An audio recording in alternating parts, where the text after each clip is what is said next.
Okay, so good evening, Ghana, and welcome to another week's edition of Talk Chaw Xtra, the XXL Convo. The biggest conversations of the week will be discussed here, but this week it's more of flood, like a lot of flood. Everywhere was flooded with news about the floods, and apparently 350 million, about $250 million Ghana cedis has been allocated for this whole flood thing is in the air for people who are supposed to, it's up for grabs. And if I was living in the flood areas, I'll be aiming at where I can be able to see these flood monies as by way of relief. We'll also look at A plus as he hits back at certain critiques that were going his way. Apparently, he's been commenting about this flood thing and it didn't sit well with some people, one of whom made a pronouncement that he didn't also like, I'm going to square science, you know. And also Canadian children, like he really rebutted, and it was, people were like, honorable. It's like you are going to the horrible zone. But anyway, and we also look at the strides that Stonebwoy is currently making as we look at the reunion of Lilwin and Kyeiwaa and Abu Trica as he's currently being cleared for extradition. He walked in as a free man into the courtroom and didn't even come out. I almost said he came out and no free man, but he didn't even come out and was quickly taken into police custody for possible extradition to that country that I don't want to mention their name in that particular country exactly. So this and many more that we have on this episode. Actually, this episode is more of the flood. The rest we'll just do touch and pieces of it right after this. From the stables of iChris Studio, where bold ideas take center stage. For all the big conversations and bigger perspectives, Talk Chaw Xtra is the place to be. Talk Chaw Xtra, Ghana's first live podcast with a premier vibe. Okay, with much ado, like there's a lot on our plates. Not quite a lot, more flood and some additives. You see the thing, but I wouldn't be doing this alone. I'll be doing this with my regular panel, but not too regular. A little change here and there as usual. We have a very new guest. This person has never been on the show. Dada has been, but is currently back. So if I had my way, she's the only one that I would have shown. But my producer has messed up my production. So meet my newest face on Talk Chaw Xtra, Miss Lois. Miss Lois, you're welcome. Thank you. You see the way that she's seated? Like she's seated like a queen and more. You see that thing? You're very, very welcome. How are you settling in? Like, yeah. Oh, I'm okay. Like, are you okay? Are you taking it easy or you're just looking to see how it goes? Yeah, I'm looking to see how it goes. But I can promise you it will be easy. You'll be fine. Don't mind them. When they talk, you talk back at them. You see here, women empowerment all the way. So be free to say whatever that you want. He's actually a feminist, so you have exactly. So when they try to bully you, just give me eye. Just give me eye. Say the boys are bullying me. I will just handle them for you quickly. Fahim was here. I think he's been here a few times or once or twice. Okay, once, yeah. And he's gone. He's been out for a while, and we brought him back. Yeah. So he's not a really, really new face. Just that. He's new after leaving for a while, but he's back on the screen. For him, welcome to the show. Thank you very much. Okay, then our regular face, I beg. MJ. You say you know what to introduce me. He's so regular that I don't even know what to say about him again. Fine. Just go straight to the point. You say you have a new guest. You don't want to introduce me. Please. Did I say that? Please, I said I have a special guest that I would have wanted to unveil alone. So that before they see Fahim and you, it's fine. They already know me. I'm MJ. Yeah. So when Michael Jackson went to the other place, he left his acronym for him. So he's MJ. You see the thing? Very special guest. And tonight we're looking at all the big news that happened over the week, as I said earlier. But one thing is that we are starting earlier than usual. We're supposed to start at 7 or later, as we always do. But we are starting early because of the Ghana versus the other people. They are called what? Colombia. Ghana versus Colombia match. It is happening after midnight. So we'll also be giving you a watch along on it. And we wanted to quickly finish up with these so that we can prepare for that. That is the reason why we are starting early here. I don't know whether I should apologize for starting early.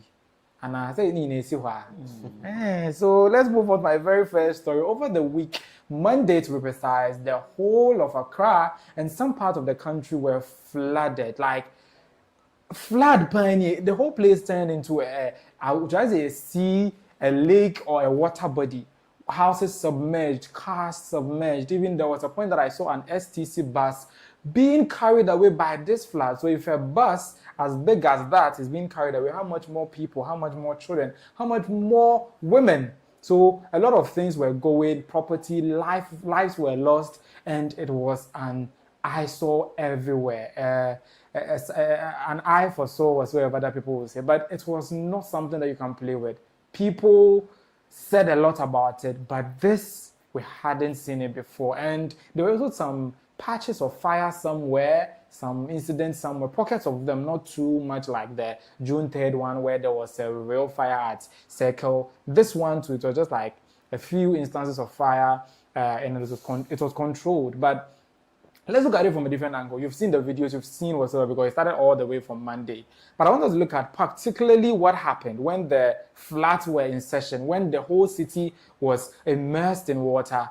We saw something like a video that I'll be playing very soon. You can see the amount of rubbish in the water that is being washed away. And you ask yourself, are we the cause of our own problems, or the problem now is a problem, which is a disaster? Because it's one thing to have a disaster and it's another to have this level of filth in it.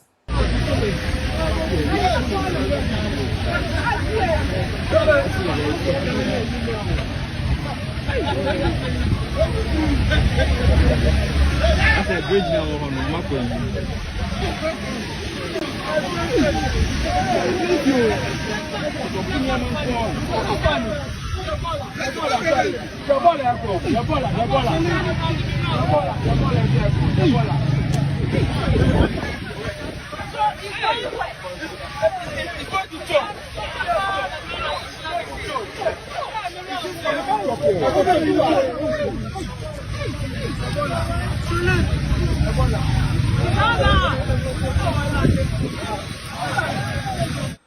As if this wasn't enough, we looked at a different angle of this, I think different location, and it was also the same. And I was asking myself, how did it, like, did we get to a point where we accumulate so much waste into the waters and we expect not to be flooded? Look at this other angle.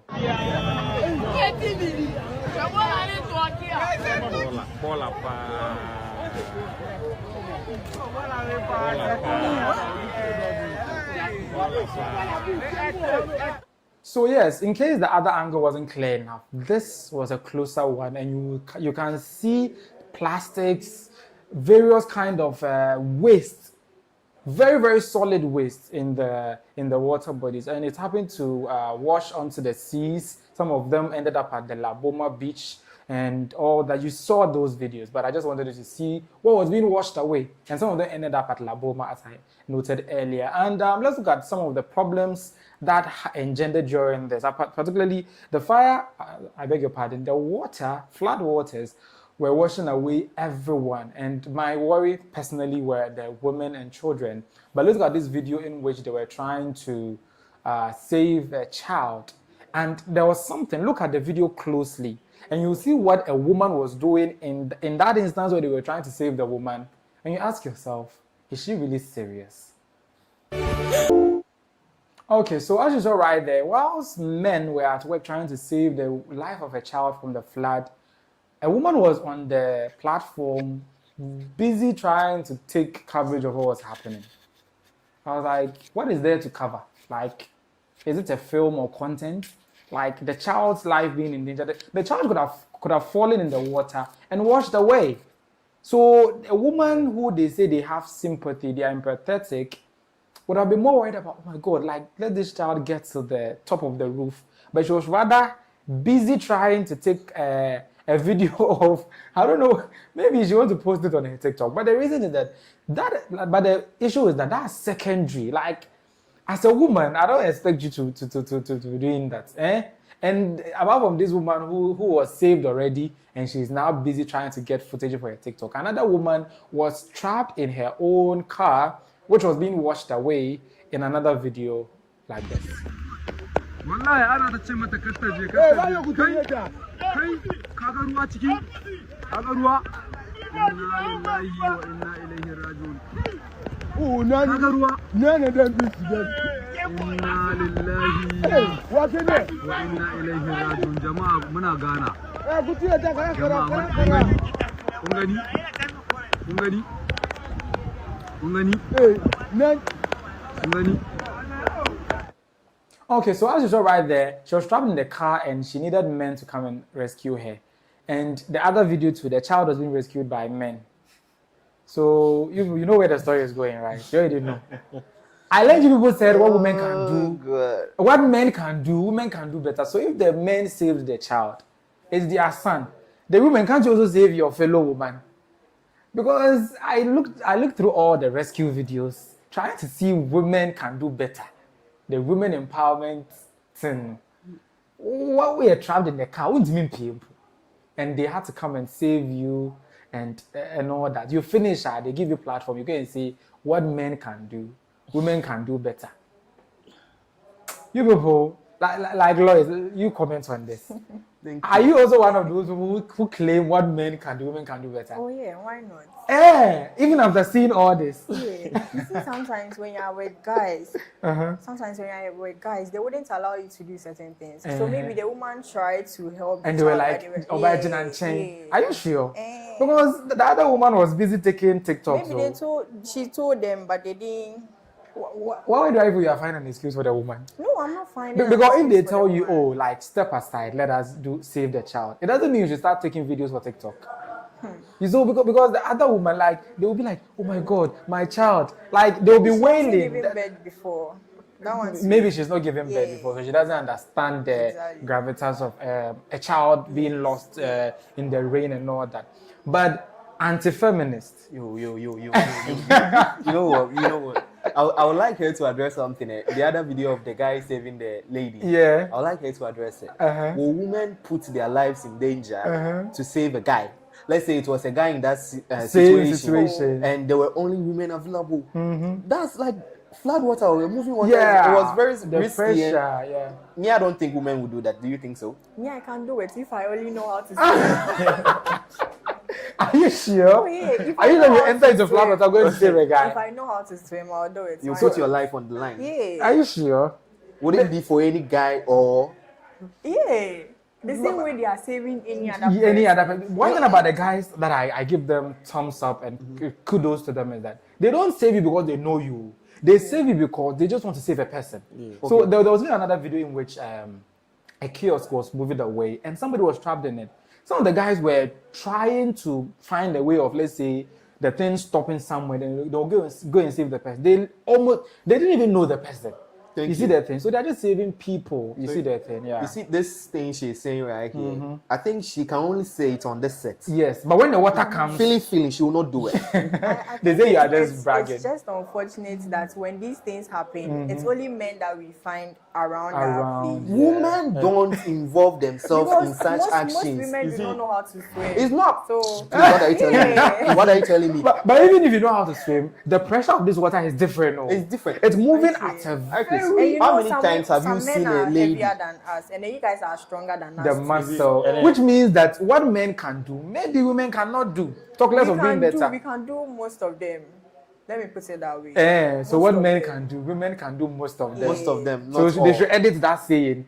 For him, your thoughts on this? You know, when some of these disaster happens, let's say flood or war, or we just try to put in perspective of women and then children. You see that thing? So in as much as we say what men can do, women can do better, there are some instances that women have to be favored. Why should it be so? Because Because generally because of biology, women are weaker. Aren't you weaker? that's a fact, but then they don't want to accept the fact that you know they will come outside and they will tell you that it's because of procreation that what happens to the population if women are gone and it's just guys. But if there are no guys, how come you guys will give birth? How will you also give birth? You see that thing? So each side needs the other. But just that I feel this equality thing, it doesn't really work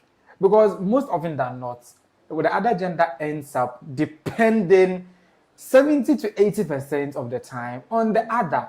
But when the person gets small opportunity, I'm an independent woman. I'm a I know being a feminist doesn't mean that you should so assembly also.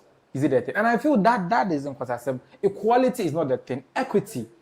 Yeah. Maybe we can, that kind of fairness. You shouldn't deny a woman a role just because she's a woman. Deny her the role because maybe it's dangerous for her. And looking at the nature, the biological nature of women, you can usually say, okay, maybe this student, this. But don't just say she's a woman, so because of that, I will not employ her. You know, some employers don't employ women because of maternity leave. Yeah. I won't employ you because within the next 2 years, you go on maternity leave for about 3 months. And for the whole 3 months, the law requires I should still pay you. So something like that, I will stand up against that employer that no, gender and natural things like childbirth shouldn't be the reason why you should discriminate against women. But these women sometimes take it a tad extra by going to say what women can do, men can do better. We are equal. I know my rights. You know your rights. And then if you know your rights, when push comes to shove, like the way that floodwaters were sweeping people away, don't call on men. Save the people by yourself. You just go into the water, save the kid, they will now crown you a woman king or a hero or something. Is it a thing? But they do mother, you fold your arms and be taking videos for TikTok, and when you are done, you come and tell us say, one man can do, women can do better. And apart from women, children being saved in the floodwaters, apparently some men too were being saved though. Just say, maybe show that video now, and this one, guys, not even some men, Kekeo. The man or those men, okay, that man was a rescuer. You see the thing? That man was a rescuer trying to rescue people and all that, and this happened.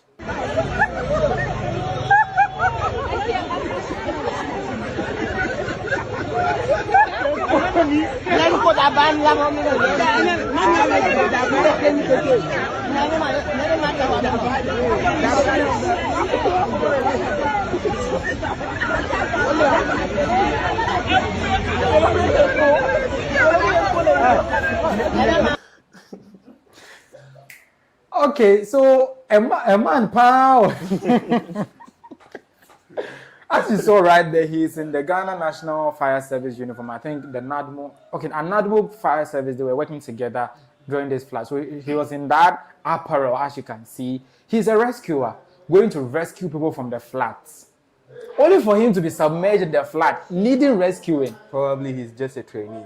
You know, they needed everyone on the field, and he's not done with his training. So you have to train before you. Yeah, you go. Yeah, So not more train before. You can, and you do. We'll go and rescue You them. jump. The women or but then man, But there's some life jackets that you can wear. I think their PPE too is What heavy. is this thing one? is not about the life jacket issue. Did you see the pressure? it will carry you out. Yes. You get it. And he was being watched. He was even down, and his colleague had to come and hold him. I'm sure he wasn't done with his training, but because they needed everyone on field. On field, yeah. So he just had to go. Had to go. That And he was in unfortunate deep issue waters. So like you see the way that they say people are in deep waters now. This one was literally in deep waters. Submerged, like it's only the name. No. Then the other guy has to come bring him up. Where Pierre no was also Patrick. Hey, just there. A rescuer who needs rescuing. So that saying should be like, what some men can do, women can do better. Yeah. Is that what you're arguing right now? What some men can't do or can do, women can do. I don't say that. The way that this man was being swept away, there's a woman who could have stood it. Yes, a giant woman can. But not an average woman, like an average height woman. So why is it that we have ladies or women in fire service, but then during these things we didn't see them? Yes. Maybe it they was the select men. the men because they feel But in this case, the whole city was flooded though. You see- cannot say you are sending only a few people. Yes. You know, they know the capabilities of women. Yes. Sometimes they will even get there and then when they see what is happening, cry like They will women start are crying Kuma, you get and it. start melting So, down. Is you it the get- you thing? get Yeah. it. So I think these are some of the reasons why you cannot But say you know, what. baby, and Akumatisa. Oh, please. Eh. And many be Out of 10, 7 will be, oh. You three, no, you can Like, send the water is carrying the person and will be like, oh, it's swallowed in it. Oh, my darling. But let's be serious here. Yeah. Like, there's been so many natural disasters. How many women do you see on the front lines when there are national disasters? Barely. I'm not saying you will not see any, but just a few.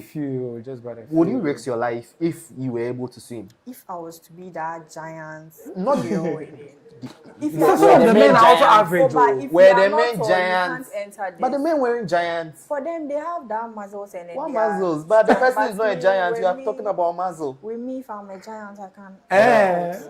Which means that when they say women can do better, you are not part of the better people. Well, Is that what you're saying? Yeah, I believe. Some things. Some things you are part of the better, but this one, dear, Oh, nah. you are not part. Well, I believe the saying is actually, they always say it to empower or encourage them. women Yeah. to also, Because they know they can't do. So they need encouragement. Encouragement. Don't worry, So- I'm encouraging But there you. are some things that we can also do. What? If not for this, there are What? some things that we can also do. What? You meet me in chambers. The chambers, I can meet you. Why do you have a feeling it has something to do with bedroom? Oh, no. No. Or it has something to do with kitchen? Is it kitchen or bedroom? The kitchen. Actually, I'm good though. To be honest with you, I'm very good. Oh, we can arrange some cooking competition. I mean, crazy. You'll be here. You can Yeah. just stream it for us. Yes. Now, the women too know, like the kitchen is like their main territory. Like that's their arena when it comes to like prowess. You see that thing? But you also claim that you are good. I'm very good. So In the aside- kitchen. Aside that, what else? What else? I will tell Or you, don't worry. other things are done in the kitchen that I don't know. Why do you want to insinuate? Because the way that you're saying, So- what else? Chris, let's just assume. You see this US war and then everything. Yeah. Let's say if it had happened that there were women flying these rockets and then all these things, you just imagine the kind of comment that will go to the US government. The government. You get it? Yeah. So in as much as we say that what men can do, women can do better, we try to limit it to certain extent. So I just believe that it's in the form of motivating them motivation. to push through. You get it? Yes. Sa- Something sa- better. Because I agree. I And then, understand you know- if it's just motivation. and then, you But know- some people take it like World Cup or like real, like what men can do, women can do. I'm like, hey, Oba. Yeah, but true. Now flood water, but now it's a Bearman bro. You know, when there's a disaster, they usually cry, Bearman bro, men should come. I've never heard somebody crying, women should come. I saw one video. It was a lady who was taking the video. They were on a story building. Yeah. And then the guy was being carried away by the water. And then the lady was like, Obinjino. He would want to know what No, she can't. I remember my SHS experience. Yeah. You know, we were going home, so we used the bush route, like myself and 2 ladies.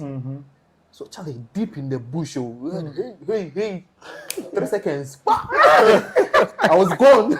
You love the ladies. Me, say, So you just stand and do men's ceremony. stand what? Bush.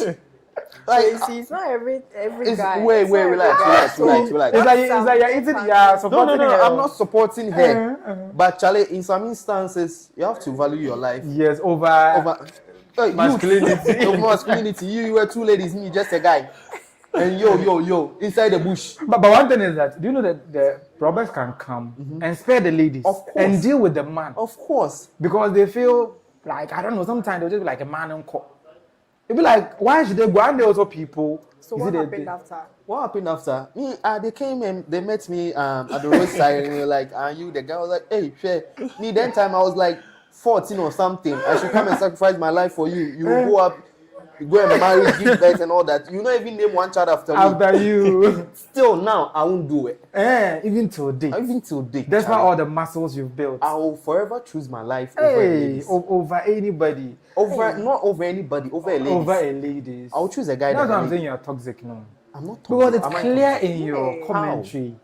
How am I Because how toxic? can you say you will not choose? Do you know the men, like when a woman is in trouble, the way that they rush to go and help, like when they went to some of the homes were submerged. Some women were inside the room, so floating, let's say, the Where were the women? Where were the women? I don't A woman is trapped. Men should save men. Women should save women. Where were the women? That They will why be outside. When they are down, they'll be like, oh man, no, that's why I just don't like the gender. It's not like I don't want to support the gender. Oh man, no, that they talk too much. And some boys too talk. Boys After saving them, do you know what they are going to To say? say? I did this and I did this and I did that. That particular video you showed of Yeah. the guy saving the lady. Yes. I saw the video on X and Yeah. I went through the comment section and people were like, see how the guys were smiling because they carried the lady like this. And all the comments, I saw their names tagged to those comments. All females. A guy saving a lady, no. And the way you are looking at his holding her. like holding her, filio. Like really? That could be true. No. Lois. On a more serious Lois. note, on a more serious note, this is a very serious issue, and I don't think the problem is just. I think one is governmental, but mainly it's the people. Yes. As you saw the rubbish videos that I started with, look mainly at the that people. amount of debris stuck up in water. If the water was supposed to use all that space, the debris will stop it. So that it will have to branch into other I places. feel the and government do is stuff. also part. But I think it's mostly the fault of the people. But the government should do something about it. I mean, you should Yes. set some policies. If you are caught pouring trash in something that is not. Charlie, Do you know currently there's a law like that? Do There's you a know law why like that. the flood was happening? People were still Still pouring. There was a video like that I couldn't add to the production. The man was literally carrying debris from his house and pouring it into the drainage. And they were telling him, What's the last one? yeah. They were telling him, what you are doing, it will cause the same thing that you just experienced. So how about you carrying the debris and putting it on a higher ground so that it don't end up in the drainage to block it and flood your house again? As he said, last one. They should be fined. Or Sabola now be going last one. You see, Look at this. The law is there, and then some people find themselves being arrested and then fined and then everything. But then you see, sometimes imagine you are in an area with your neighbor, and then your neighbor is doing that thing. Sometimes they feel say, oh, that's why it's our fault, because you can't expect the government or let's say to have eyes everywhere. Even the police, they will be at the station. They can't see. They can't see it be for... policing the gutters every day and night. It's about us. But We ourselves. We used to have, is it town guards? Town council. That they call them tankas. Tankas, yeah. Yes. And they went around neighborhoods checking if there's filth and all that. They don't really do that. Yeah, they don't do I think as we evolved, the town council system or the Don't you think they should bring it back? Maybe they should, but is it really effective? Because how many times can they come? It was. No, it was. If you are employed to do that work, you know that that's your work, so definitely you'll be doing it. So like you get employed and there is a group that's sanctioned to be roaming certain areas of a particular town. So I think it will definitely help. Yeah. Yes. I think during when we were growing up, it was helping. It was a big thing. They'll tell you clean. Other than that, tankers will come and catch mommy you. saying tankasi bow, and they'll be running, trying to arrange, put things in there and all that. But right now, no one cares. Yes, I think they should bring it back. But yes, on a more serious note, too, during times like this, I don't know what goes through people's minds. Just imagine where the car was. Like it was washed though. Washed. Yes. There's a video of STC buses being carried away. So you saw the flooded water and you still decided to drive inside. I don't know how they end up in such murky situations. I don't know. But mostly the cars are on the road, crowd, and the water just No. You can't see the water coming in. You be in the car, waiting for it to wash you away. So I think they mostly drive into the water. Why would somebody do that? They think they can move through it. But rather they go and end up in the middle and they get washed away. But it's serious. So on a more serious note, I think we should use this platform to educate people that when such issues happen, they should choose their lives first. Over anything. Someone will be there, seeing the water coming, trying to move the car away. The car and answer opening then you end up in a situation like that. I also saw another video in which some people were in a bus, I think a VIP bus or so. They were on the road and the street was being flooded. So they couldn't even be in the car, or they had to get up and climb through that window to the roof of the car. You see that thing? So even if you're on the road crying, you're not doing what you are saying. A bus, this is not even like one of those local. So it was a bus, those VIP kind of cars, and they were not on top. And even on top of the car, the water is even rising above as a air. And I'm like, if you're on top there, what will be going through your mind? Like, this is serious. Like, you're in a car. Will save you. Will save you. And I'm sure the women in the car, and some of the men helped them to climb. And some men too, they couldn't. Some men helped them to climb. Imagine I was there and be like, bruh, yo, bro. So Mr. John, if lawyers come and says, Brad John, please, can you help me go to the top? What will you say? It will be conditional. Because I remember an incident happened in our hostel last. Yeah, the fire incident. I was telling a certain guy to help me climb down because I was at the first floor, so I wanted to jump. He didn't even mind me. Why should he mind you? He just jumped. Why should he mind you? And I was there alone, and the fire too was getting closer. Why should he mind her? But it's a no, relax. If we could jump. replay life, by then, like the guy has, tried not approaching or tried initiating contact just to talk. Conversation. Me, I'm not like that. She said she's not like that. We are very cool. Yo, most ladies will tell you I'm not pregnant until it starts showing. No, but she said she's not like that. She knows herself. And I'm telling you that most ladies will tell you they are not pregnant until it starts showing. From attitude. One thing about pregnancy is that you cannot lie about it. Yeah. It will eventually come out. So she's saying she's not like that until she does it to you, or until you see it. Feely. Yeah, that's why I'm making that example. That Lloyd was lying. But looking at the government, no problem. But looking at the government's bit about this, I think we already navigated to that side. Yeah. The government, the president to be precise, took a tour of the flooded areas via a helicopter. I don't know why, but all these things that happen with the helicopter, our president is still on a helicopter. Hey, can only imagine he was touring like the flood areas to see it, an aerial view of what was flooded and like what the case is in a video that you're supposed to be looking at right now. We just finished an aerial tour of Accra to inspect the flooded areas. Unfortunately, the flooding has been very extensive today for several reasons. One, the recorded rainfall today is one of the highest in several years. The Meteo are looking at approximately 140 millimeters that was dumped on Accra. Last year, the maximum rainfall was 56 on a single day. And so the volumes are much higher. And so there are many issues to the flooding in Accra. There's climate. If you look at the rainfall pattern from 2024, 2025, 2026, you see that increasingly every year we're getting more rain in Accra than we used to get.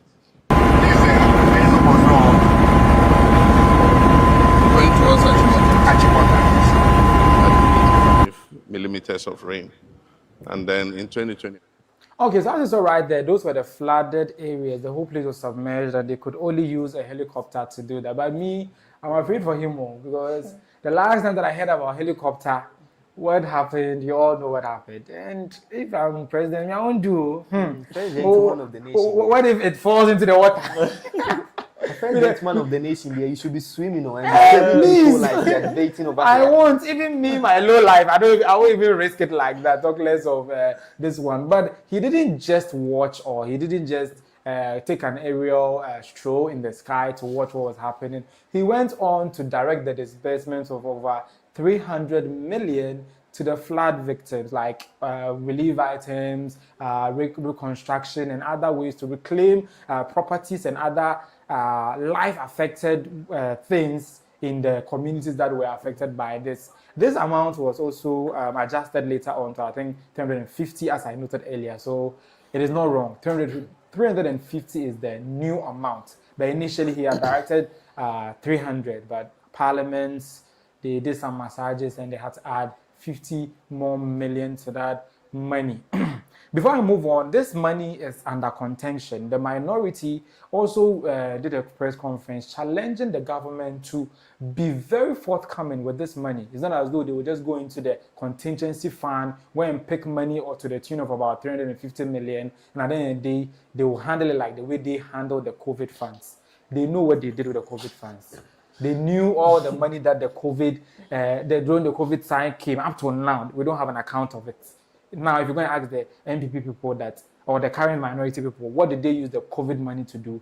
They can't tell you because they didn't account for it. They just took the money and did whatever that they wanted to do with it. And I think they all knew the effect of it. So now that the new government has gone into the contingency fund, which they went to during COVID, they are now like, they are putting tabs, they are keeping tabs on the government. They are looking at you, giving you close marking.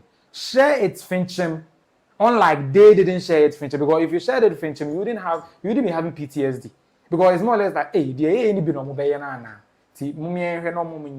they said that during a press conference when the minority leader said the government should be forthcoming with all this in a video that you should be looking at. Minority video.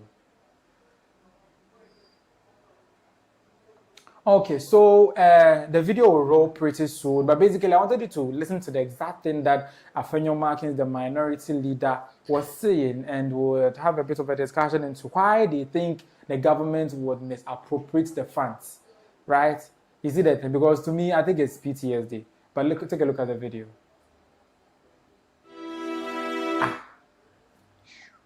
Sorry for that technical this one, but basically that's what the minority wanted to say. But let's move on to another one. The flag bearer of the New Patriotic Party also had comments to say about this, which is another video which I hope would be playing when I say it should. Wow, this is serious. So all our videos are not coming through. I don't know why, but basically there was a video of the flag bearer of the New Patriotic Party also commenting on this, saying he doesn't want it to be another political back and forth, but already it is. So building the story from what Afenyo Markins was saying and what Baumia is saying, you will see that at the end of the day, there's a disconnect between these whole things and what was happening with them. But Muntaka also gave us the reports of the casualties. Do we have that video? Play that one and let me see. 25 communities were affected. There are 18 assemblies that were largely affected by the Monday, the rains. We have a total of 7,761 households that were displaced, with 38,802 individuals affected. 7 people, as of this morning, were displaced, and the total death are 12 individuals that we lost. Mr. Speaker, let me take this opportunity to extend our condolences and that of government and the people of Ghana to the families that lost their family members, and we assure them we are with them in this difficult moment. We know many people could not be in their homes and even sleep in their homes, but government is doing whatever it can. But I think that at the end of the day, I want Ghanaians, all of us, to come together. I don't want what is happening to break down into a partisan battle amongst the parties. There's a real issue of flooding facing Greater Accra region. And that issue is something that requires immediate and urgent solutions. And I think that is where we should focus on. How do we solve the problem? We shouldn't get into blame games. We should focus on how we can quickly solve the problems. What is worrying for me is that the forecasts are forecasts of even more rain to come. And if this is going to be more rain, I believe that the government could also consider even declaring a state of emergency. On that state of emergency note, sorry for those technical problems. It happens. You think something should happen, should play, and it's not playing, it's happening. So basically, we took a look at the casualties by my own MP, Muntaka. Very, very, very hardworking interior minister there. And we also took a look at Baumia's video. He said he doesn't want to be a partisan back and forth. And I think Markins did a press conference on it. I think I'll add that video post-production. And yeah, basically, he's like, when the rains continue, probably they should declare a state of emergency. I don't know. But when that happens, I think the whole country will be lawless, right? The military will take over the country and all those stuff. I don't know. Did Baumia mean well when he was saying they should declare a state of emergency? I hope all of you know what happens when there's a state of emergency. The military take over and all those stuff. Do you think it's a good call by the flag bearer? Well, personally, I don't think it's a good call. We should be looking at how to stop this from happening again. And I know every year it has been happening. And then this year, I think it's quite worse than before. You don't know what is going to happen next year. And then my problem is the funds that we are going to release, that 350 million. Yes. Are we always going to be releasing this kind of money every year? Instead of us to tackle the cause of the problems. So let's assume we are using this 350 million Ghana cedis to work on our site or dump sites and then work on our this thing. Our drainage systems and those stuff. At least you would have quite a solution than just giving them these release items. Yeah. So you are calling for the fact that the 250 million shouldn't be a money that we should be releasing when the harm has already been done. Yes. That money should rather go into fixing the drainages, fixing the whatsoever that there and then sometimes we need to be very strict to the law. See, when you go to the municipal assemblies or district assemblies, there are these town planners. They will take money for people to build in waterlogged areas and then all these places. So this is the time that we should face the law and then reprimand those people who has been giving illegal permits to people to build in water. To build in waters, we should prosecute them. Yes. Let's take a look at something from the Richard Amoyate. That's the Director Inspectorate of NADMO. NADMO is the National Disaster Management Organization, and they were reporting the death toll that Muntaka spoke about. He's like, the death toll as a result of Monday's floods is 34. Central Region leads with 18 deaths, and Greater Accra follows with 12 deaths, with 4 recorded in Volta region. So apparently, it wasn't just Accra that was flooded. Regions like the Central and the Volta were also flooded, but just that Accra was the spectacle. Like that's the center of attention. So we heard more about that. But 34 people died, but most of them were from the Central region. Looking at this number of deaths, 34 people lives lost in this flood. Do you think 350 million is compensatory enough in this laws? 350 million. Yes. Like Ghana cedis, yeah. To support those who are affected by the flood. Do you think it is compensatory enough? 350 million saying. Money. Roughly 3. Is it 3 billion? Yeah, like old Ghana said that would be 3.5 billion. I think. Oh, let's do it in dollars. So basically, when you bring it down to dollars, that would be about 30 million. $35 million. Approximately. Right? Being released from government's contingency fund. Yes. And they are going to use it to support those who are affected by the flood. So let's say you lost family members and all those stuff. They will give you some of the money family member come back? The person won't come back, but at least you have some money to start so your life. Just find ways to solve this. That's all. Yes. Because we know every year it rains. And it's getting much more severe. So we should just find ways. Do we have a sanitation minister? We do, but I think the last sanitation minister was Muntala, right? Yeah. Of blessed memory. Yeah, I think Minister of Environment, Sanitation, and all those stuff. But we have a new one, right? And at the end of the day, instead of we allocating that money into fixing the problem, we are rather allocating it to the aftermath. Even though it's a two-sided coin. Somebody has lost all that he has ever worked for. At least something to console the person. Oh, like take this 5K or 10K to console yourself. It's better than you say, oh, we are sorry about that, we'll fix it. Don't you think so? So it's okay though.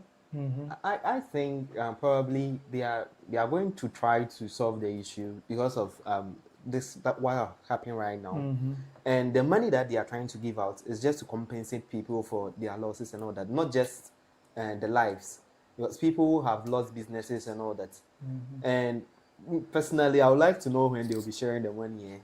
They've started sharing. Hey, they actually started sharing because our president declared it, I think, on Tuesday when he went on the tour. And at the end of the day, he declared and they've released the money. So how would they be sharing it? Exactly. They know the affected areas. And if your house was submerged in water, you don't need to, who would know if your house was affected? My house wasn't affected. But you want to be... I sell sobolo. I buy someone who sells sobolo in Accra, so I have to go and take my share. The person who sells will also take but the thing is that people also take advantage of this. Probably. I'm not sure all the affected people will get the money because I've still not gotten my stress money. And I'm still worried about it. You applied and it didn't come. Yes, last year. And when we went to the office, they told us it's over. Even the first years, it's not everyone who gets. What do you mean by that? But I thought everybody got. Really, because this money is for all of them. Whoever you are supposed to get a cut. You see that thing? And they are using some of them to buy mattresses, some of them to buy relief items, some of them to buy food items, and some comfortable things that you can at least use to sleep on whilst you try to rebuild your life. Because some of them, as we saw, the water carried their mattresses, their everything away. But how did the mattress come out from the room? Exactly. I'm wondering how. Because some mattresses were in the water. That's right. Maybe it was just on the floor. Maybe they didn't have a bed. Because it's not just mattresses, kiosks. Yes. Water carried my kiosk door. Walls are being broken. Yeah. Our brother was speaking about something permits. Yes. I think we are sick as a country. Yes. I don't think there is anything called illegal permit or something. The permit is supposed to stop illegal buildings or illegal structures. But now the permits are being given to illegal constructions. Yes. So the permit in itself is now illegal.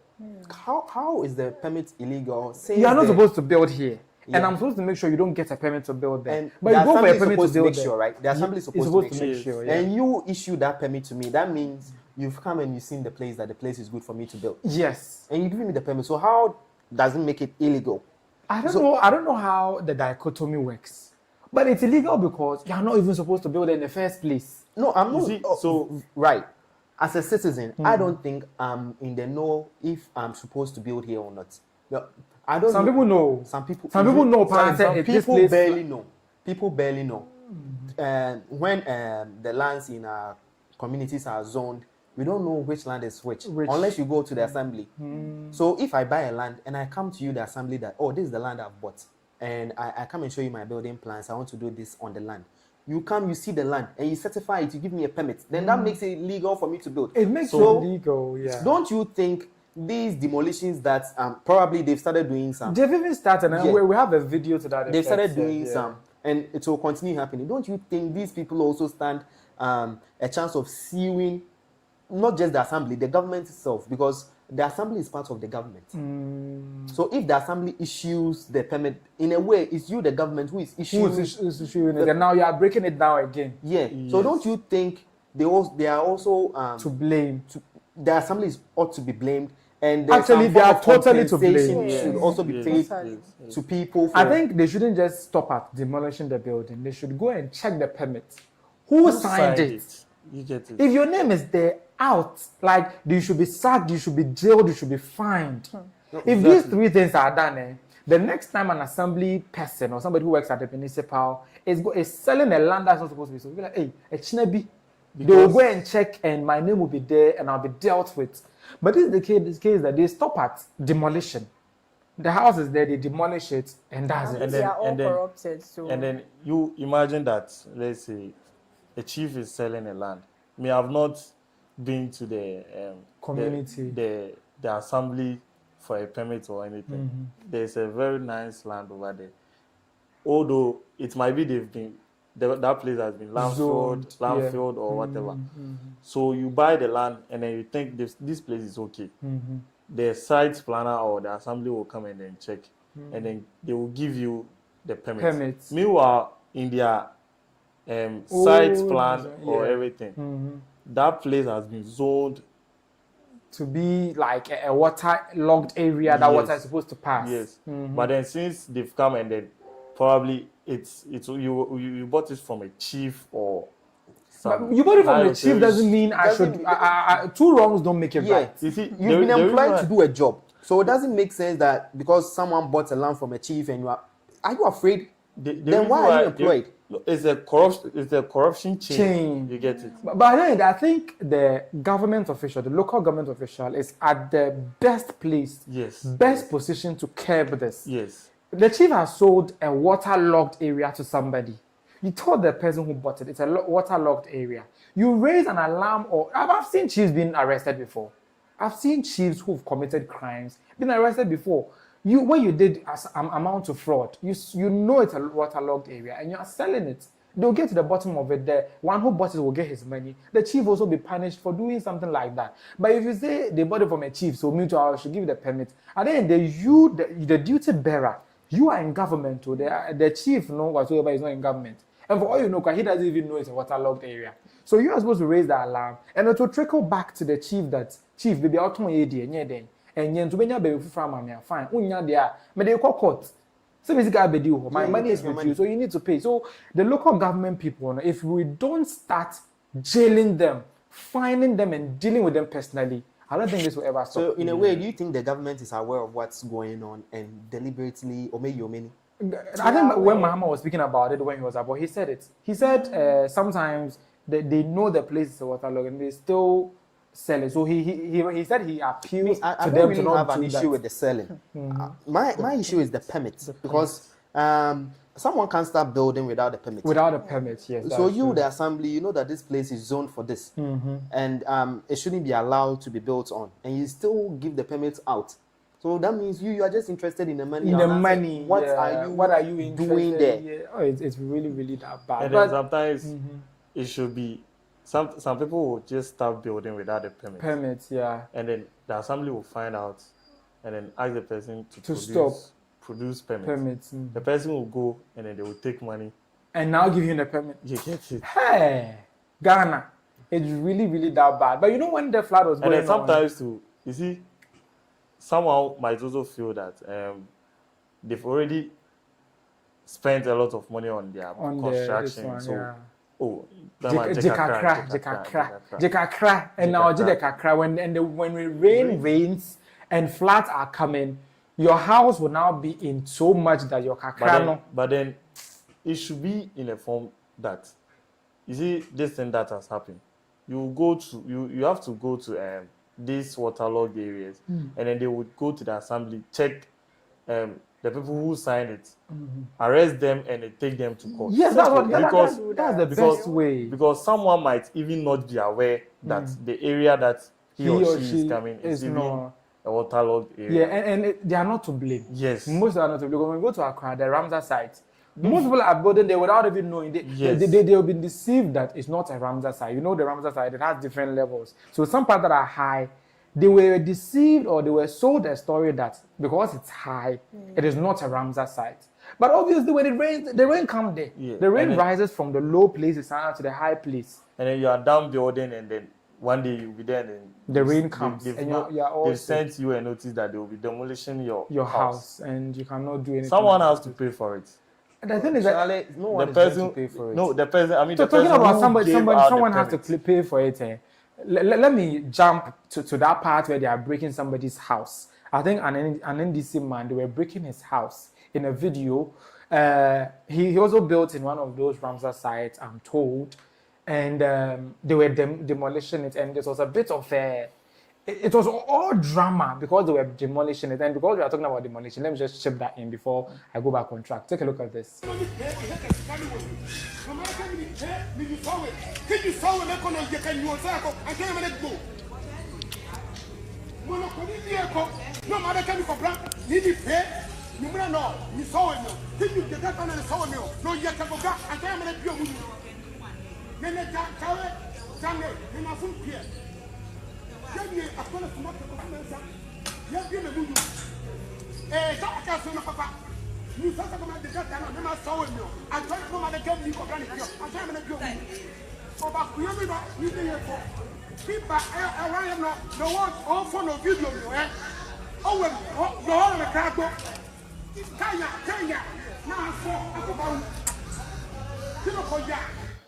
Okay, so sorry for those who can't understand Ga, but he was basically cursing, like placing curses on those doing the demolition. That was Kobe Mensah, a former NDC parliamentary candidate, and whose site was being demolished, I beg your pardon. And he was directing curses at the Greater Accra Regional Minister and Accra Mayor, Honorable Kpakpo Alote, for the demolition exercise carried out on his property. So now, according to him, he thinks he's being witch hunted or he's being targeted by these two people. So he has gone to the site where they demolished his house or are demolishing his house to go and place cases on these two people. So you see the levels at which this thing can get. The frustration has gotten to the point where he has spoken in another video. He was complaining to Joy News about the situation, and it has gotten out of hand to the point where now he has even gone to now curse them. But my question is that will the cases work? You know, will the cases work? You know, go work. It will work. You know, go work. Do you think it will work? No. What about you? It won't work. No. Because he's serious. Those who understand Ga, he was really cursing them. I think the gods are not stupid. So the cases they go work, but no, it will work. Listen, not the people he's placing the cases on the permit givers, on the permit givers and whoever convinced that this land is meant to be built on. Because actually, it's very painful. You know, when things like this happen, we always blame the homeowners and all that. It's not their fault that they build on such lands. Although some are stubborn though, but I know most of them, they didn't know. They didn't just because they don't see the zonings, the site plans and all that. But this one is a parliamentary candidate too. So he would know. The only thing it should put him in a better position to know. Yes. That's why I'm saying that sometimes you get to the land and then the place has already been filled and everything. It's a very nice place. In my statement, I said some people know, some are aware, but most of them are not aware. So let's say this was he was aware. We can't tell. But so to those who know and they still do it, it's very bad on their end. But for most, they have no idea about it. He stands a better chance of knowing. Look at the way that he's reacting. But it's very bad. His reaction is very bad. Me, I'm sure the kid over there was very said, "Oh," because by you've been able to contest on the party of the NDC, and now your government is in power. Isn't it a fiasco? Like, so go and see the municipal, or let's say you iron it out, let's say the Bosha or Accra. Oh no. So imagine someone like this wants to build, and then he goes to the assembly. He wants permit and then everything. Or the Nidibre, maybe your whole party money other day. Or because okay, you don't know me, I'm the parliamentary aspirant and everything. Then he will use that connection to get the permit. But where is Anas, Aramea Anas? You know he's an undercover journalist. I think he's currently we don't know his next work, but maybe for all we know, he'll be looking into the 350 million that they are about to share. He will bring another expose, and the things that we will find, you'll be surprised. So hurry up. Yeah, because I think it's been a while since he dropped the expose. So the last time that I saw an expose for him, it was Galamsey economy, right? The one that exposed the Kennedy. Charles Dubois. Chairman to me uncle. I think he should bring another one. I like the way that he does his work. Always, it affects like one. I use like 5 years to bring out. That's the reason why when he's using it to take money, me I don't care. And then they expose them well. That's what matters to me. So that's by way of the demolition exercise. Some people were also saying, and the government is lame. Why is he allowing people to suffer all this kind of fate and all those stuff? And my MP again came to the defense of the government, saying something that you should be listening to yourself and see whether it makes sense. Like, I'm not saying my MP doesn't make sense, but he always does make sense. But listen to this. Okay, so that's a different video. That video is a Muntaka video. I don't know whether it's a technical issue or we don't have it on there. So we'll move on to UK flood situation. It's linked to the Muntaka video, but if the UK flood video is there, let us take a look at it. UK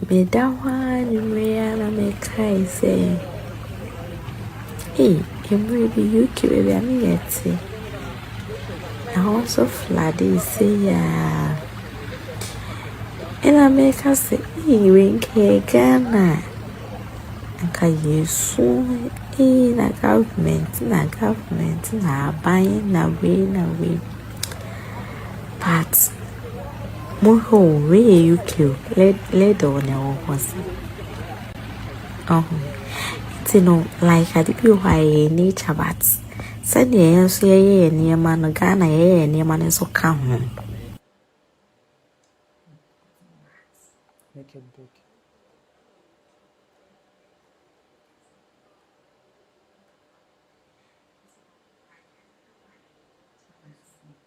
America is the richest country in the world.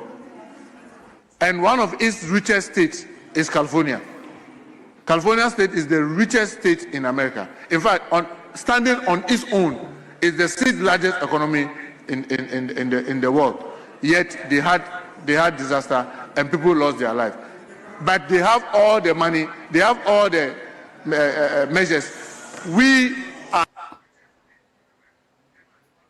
Okay, so that's Honorable Muntaka right there, and he was defending and just back and forth in Parliament about why there should be disaster and all that. And he's like, even the biggest economies in the world face this, like Philadelphia, other places in the advanced countries face this. And in the previous video that we watched, that was the UK, there was a flood situation and a citizen actually videoed it and was showing that these floods do happen elsewhere. Just that the floods that happen there are quite, the magnitude is as a normal Accra to an extent. It's a bit, I don't know, it's measured. You see that thing? Because when you look at the flood waters, but the flood water is even clean. And there's no debris, there's no, like you see the baller that we showed you first, there's nothing like that. When you see that video, you can see that even that water, you can use first salmon and go and use it to bath. So it's the UK flood, very nice.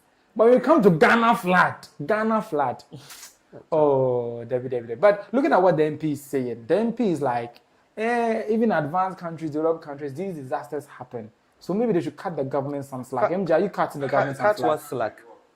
Seriously, cut what slack? That's that maybe it happens. Comparisons right now. That's what he's saying. This Accra floods has been happening since they haven't solved it. He shouldn't be cut any slack. I don't know why he's even saying that. Comparing Ghana to UK. Yeah, and other seriously, places. are we serious? Yeah. And the UK floods. Do you know what caused it? I think they were saying something about the sea, something like. I have to get the issue, the story. Yeah. So something like overflew and it happened. Yeah, so it's once in a while. Yeah. But ours is like every year it happens. Theirs is not caused by rainfall. Ours is caused by rainfall. There's something overflowed and it happened like that, not rainfall. I don't think right now we should be comparing ourselves. We can't even compare ourselves. It's incomparable. It's incomparable. Stuff. We should do that. But do you think we should cut the government some slack? We shouldn't. They should get their ASSs down and get to work to fix it, right? That's why I was asking, do we have a sanitation minister or something? Because we do. All this while, what are they doing? What are they doing? Because we are not seeing what they are doing. What about you? Are you seeing what your sanitation minister is doing?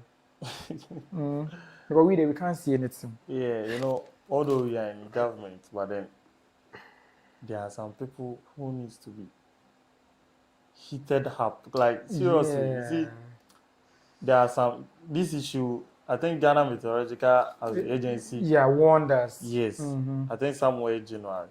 So we should have had plans or what we should do to, at least, even if it's going to occur.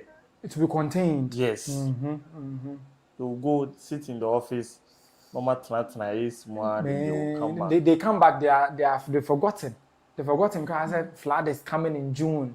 You see that these days the flood, it comes like heavy. And then looking at the flooding, you see, I've been following these people, bus stop boys. They've been doing amazing work. Yeah, drenching the. Yes. Yeah. So what is the Ministry of Sanitation doing? Does the ministry support them? Because if they had collaborated with them, they should have helped. They will just invite them, meet them, take pictures, and then it's not the best. They should employ them. They should give them the Zoom Lion contract. They should give them something.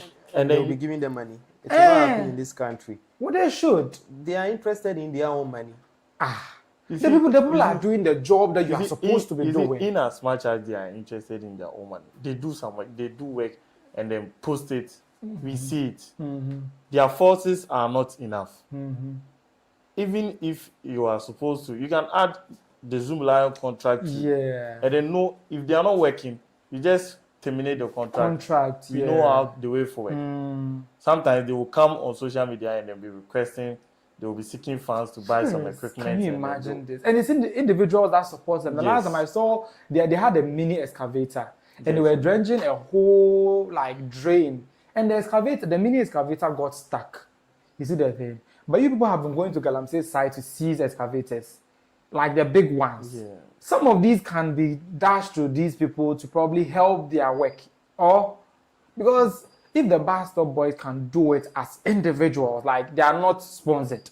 It's recently that some individuals are giving them money, some corporate entities are giving them money, but they are not government sponsored. If even them can go and drench the gutters, remove filth at places that they are not supposed to be, how much more a whole government that has about millions of cedis in its coffers to spend per week, per month, and the whole year in the millions? I think the government's shouldn't be saying this, even though the minister is doing well, like Mutaka is doing well, but we shouldn't leave it at a doorstep of it happens in different countries, so it's okay if it happens here.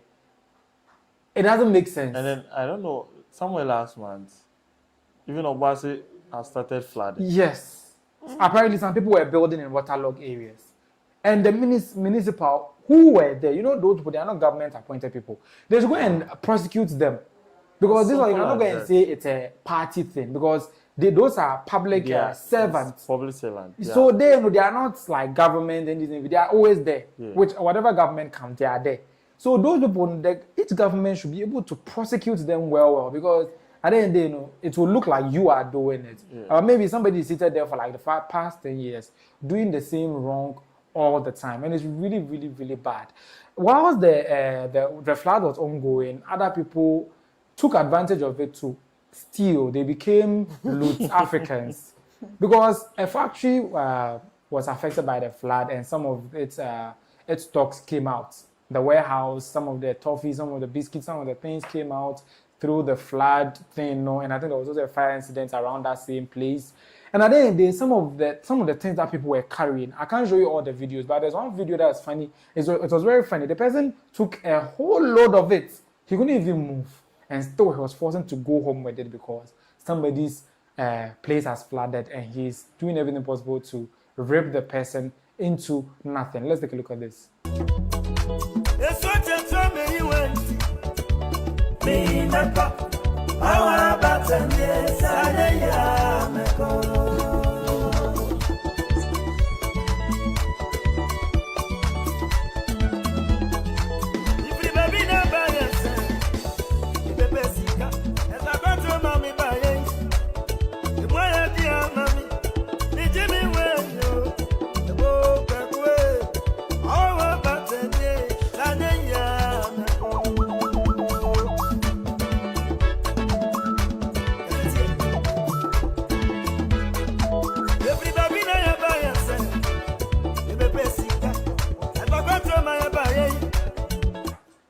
just look at that.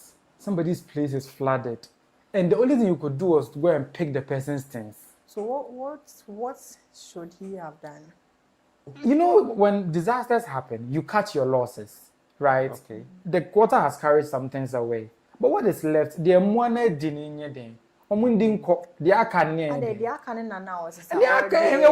like the flood brought them out. Is it the thing? Like out and you can pick them back. You don't need to pick it back, you are picking it home. Pick it back to where? Into the factory. Into the factory. Why? Does he work for the factory? He doesn't, but you know we are. It was still flooding when he was picking those stuff. So he risks his life. One flood near the back. Hey, MJ. He risks his life. So there's no problem with that. There's no problem. I thought it was inside and he was going for them. No, but the if flood was affected taking it. them away. Yeah, and it's not only him. There are several of such videos. Even one of them says the company, they don't pay their workers, or they pay their workers 400 cedis. So it serves them right that the flood has affected them, and they would steal all the things.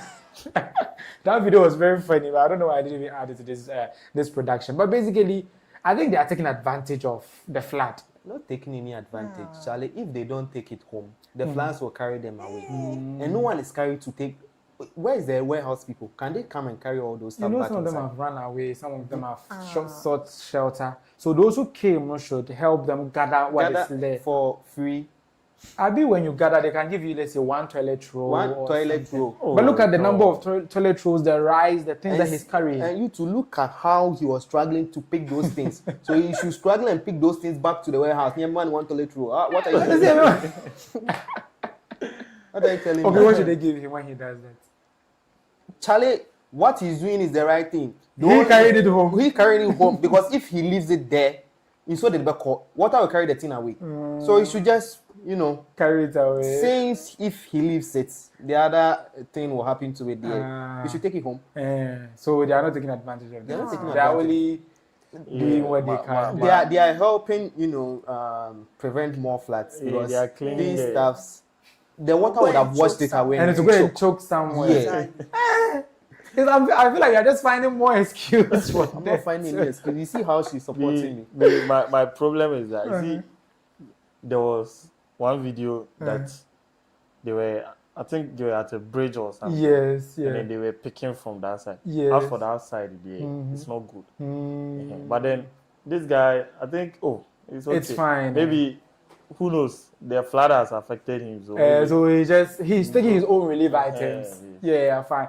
Away from that, we've ended this conversation. Let's do a flip side, and it's related to this. So, whilst people were busy to save their lives and property, their dear lives, I mean, some people were busy saving their pets. Apparently, they couldn't let go of their favorite horse. They couldn't let go of their favorite goat. In fact, that goat meat that they are planning, that's in the offing, no. When they imagine the fact that the water will wash the goat away, they cannot sit. So this person was saving his dear life plus the life of his what? Horse and goat in this video. Horsepower.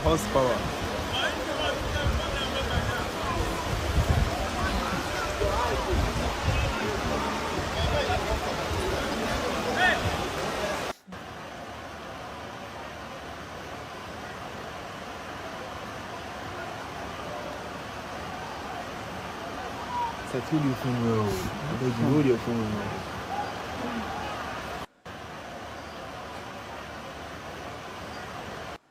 So you saw that goat there, you see? He himself, he's in the water swimming, and the goat was on a platform, I think a mattress or something. He's protecting the goat. The goat's life matters. Is it the thing? Oh my God, with the water should carry his goat away? No. He will save the goat. And the other person too, the horse, he is riding with the horse now until they get to shore.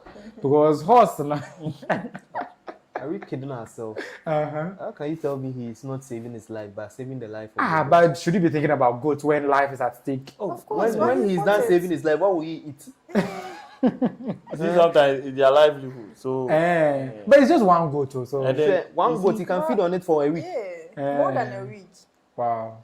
So it's worth it. It's worth it. What about the horse? The horse for traveling. But Accra here we have horse. Oh, I was surprised when I saw that there's video. horse in Obuasi. To the point where it's raining and the horse understood the assignment that I will be at the back and you'll be at the front, and we'll be swimming to way. Your life hasn't been on the line before. Because you know.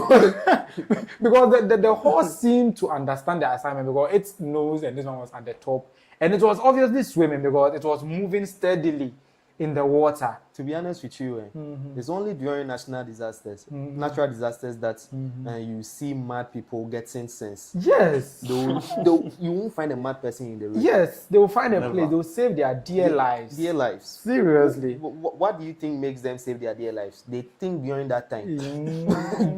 I didn't think you fix it. They will think during that time.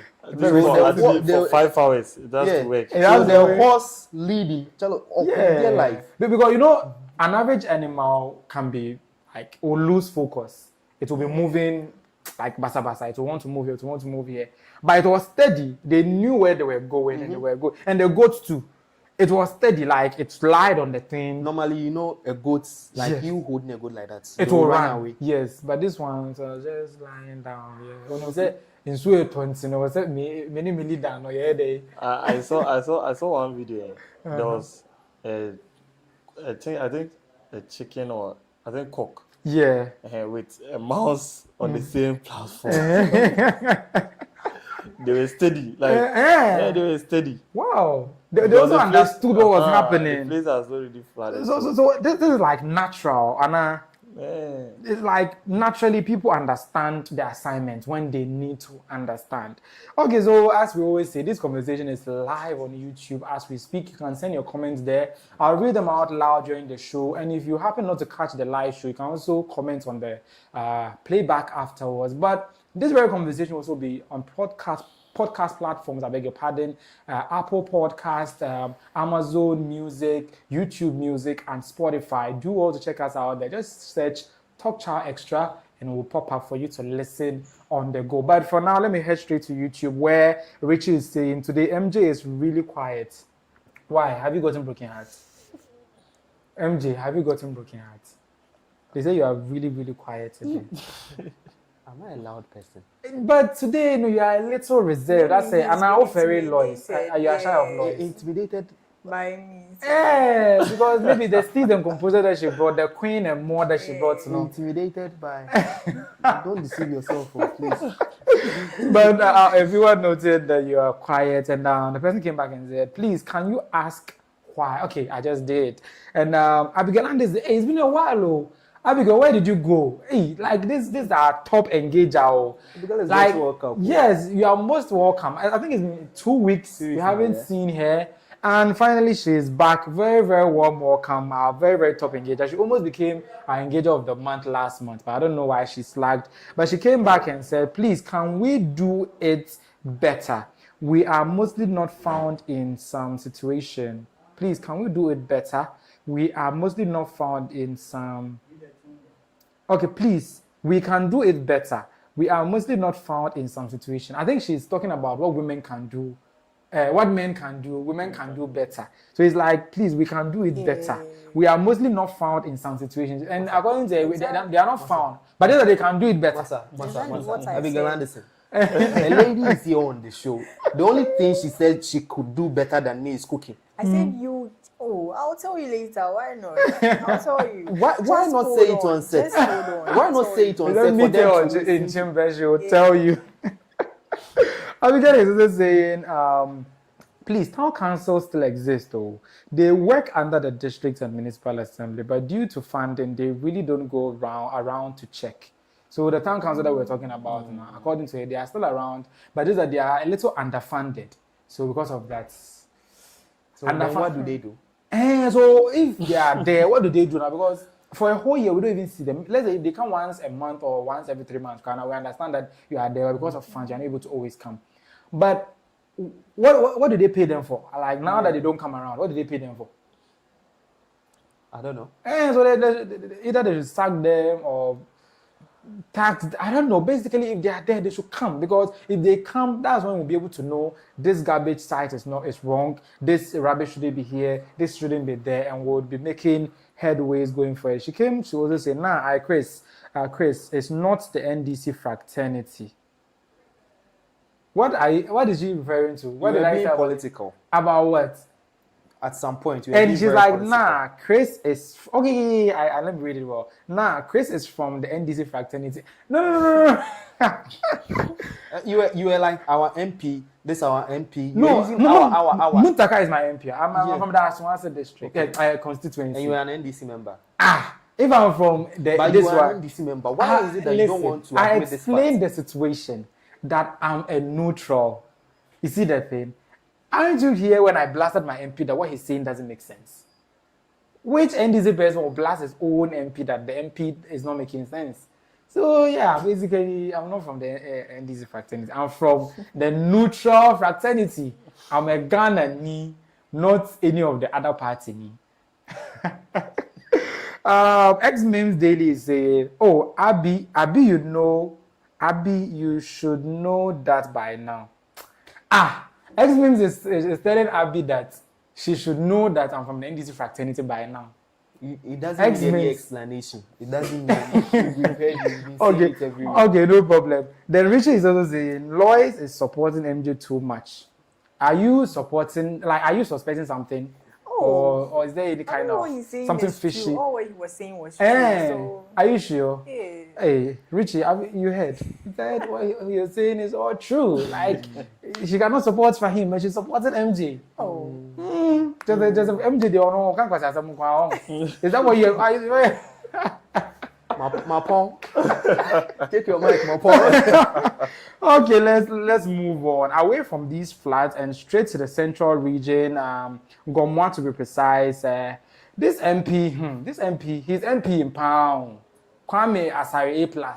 He's MP Pound because the flood thing came and he had a different opinion about it. To him, it's all our fault. We are to blame, so we shouldn't stand and be crying and calling on the government and all those stuff. So he blasted Ghanaians and most of the people affected by the flood that no, it's all our fault. We should fix ourselves or our attitude. Then we can also let the government or the government can also come in to what? And he was like, you go and build in the waterway and you expect the government to come and save you when there's flood. If you build there, the water will come and submerge your house. Basically, he was saying the bitter truth, if you ask me. But some of his constituents weren't having it, and they were trying to blast him when they said this. Young MP, or A plus. You just there on an oil MP or Goma Central. In the situation you are in a constitution, you're trying to number check, not on your baby phone. Now, entertainment, you know, entertainment, now, so got us all waha, now, crowd was so I a problem. With your best there, in turn, opening now, come. No, you're the perfect, not offer as some Jim Black. Damina Yasu, Yatre. You best say, oh, yeah. Okay, as you saw there, he was just saying A+, enough of the entertainment. We know you are from the entertainment industry and you are an entertainer. You used to be a musician, a comedian, a pundit, an entertainment critic, and all the entertainment things. He's like, at this point, cut it and find something better to do about this flood situation. And when A+ heard this man, oh my God, it's like what teaching. He just broke out of he went haywire when he said this. It was on the video, so those of you who are watching can read. But for the benefit of those who are going to listen to the podcast on Spotify, let me read it out. Some of the words are a bit strange, so I'll censor them. So the first word is even a curse word. He said, "Stupid man, stew and paid man." You could make your statement without being stupid again. You could seek help without being an FOOL. You could seek, it is raining, so I should go to heaven and ask Nebuchadnezzar to stop the rain or what? A woman in Kumasi was cursing the mayor of Kumasi for demolishing buildings and waterways. If I decide to do same, these same people will curse my children and I. Now that water has entered your bemi, hey, bemi is also another word. Okay, your me, something me. You are calling onye, onye kesomli, and instead of making sense, you are talking non-sen sense word. Opro is what animal? Many of you Ghanaians have been pampered far too long. Me, I know they fear you. The water no enter you well. Like if I carry you enter the Yonku forest. I keep telling you people, I'm not your regular MP. I'm not one of the MPs you can blackmail with votes. You can reach out to me for help, even though I'm not NADMO. But if you want to be stupid, I will insult you, your mother, your father, Kwasia. Come and see my area in Accra. Hey, MP Wade, and I know yeah. Some of the things I was struggling to read it because I say, yeah, so we. Some of the things they said it in so that one day you didn't hear it. But the way that Asari A Plus is reacting to this now, is it befitting of an MP? Because I say, we're stooping into the gutters, like on now home. Then like like is it really it's not really necessary as an MP, but I think he was just trying to make a point as a normal human being, name the position of an MP, but as an MP he shouldn't have made that comment. Because it was too harsh. It was too harsh. And even in the comment, to me I think just like we were discussing about the municipal assemblies issuing out permits and people not knowing where they should build and all that. Though some people stubbornly, still build in the waterways. Yeah, in the waterways. But he should have toned down his language. Yeah, it was too harsh. It was too harsh because probably he's someone's role model. Yeah, but people love him for that too. He's been writing this like for years. And if you ask me, that was one of the reasons why they voted for him. And I'm being that same person. You guys don't like it. So. You know this. One thing about his annoyance, he also has money.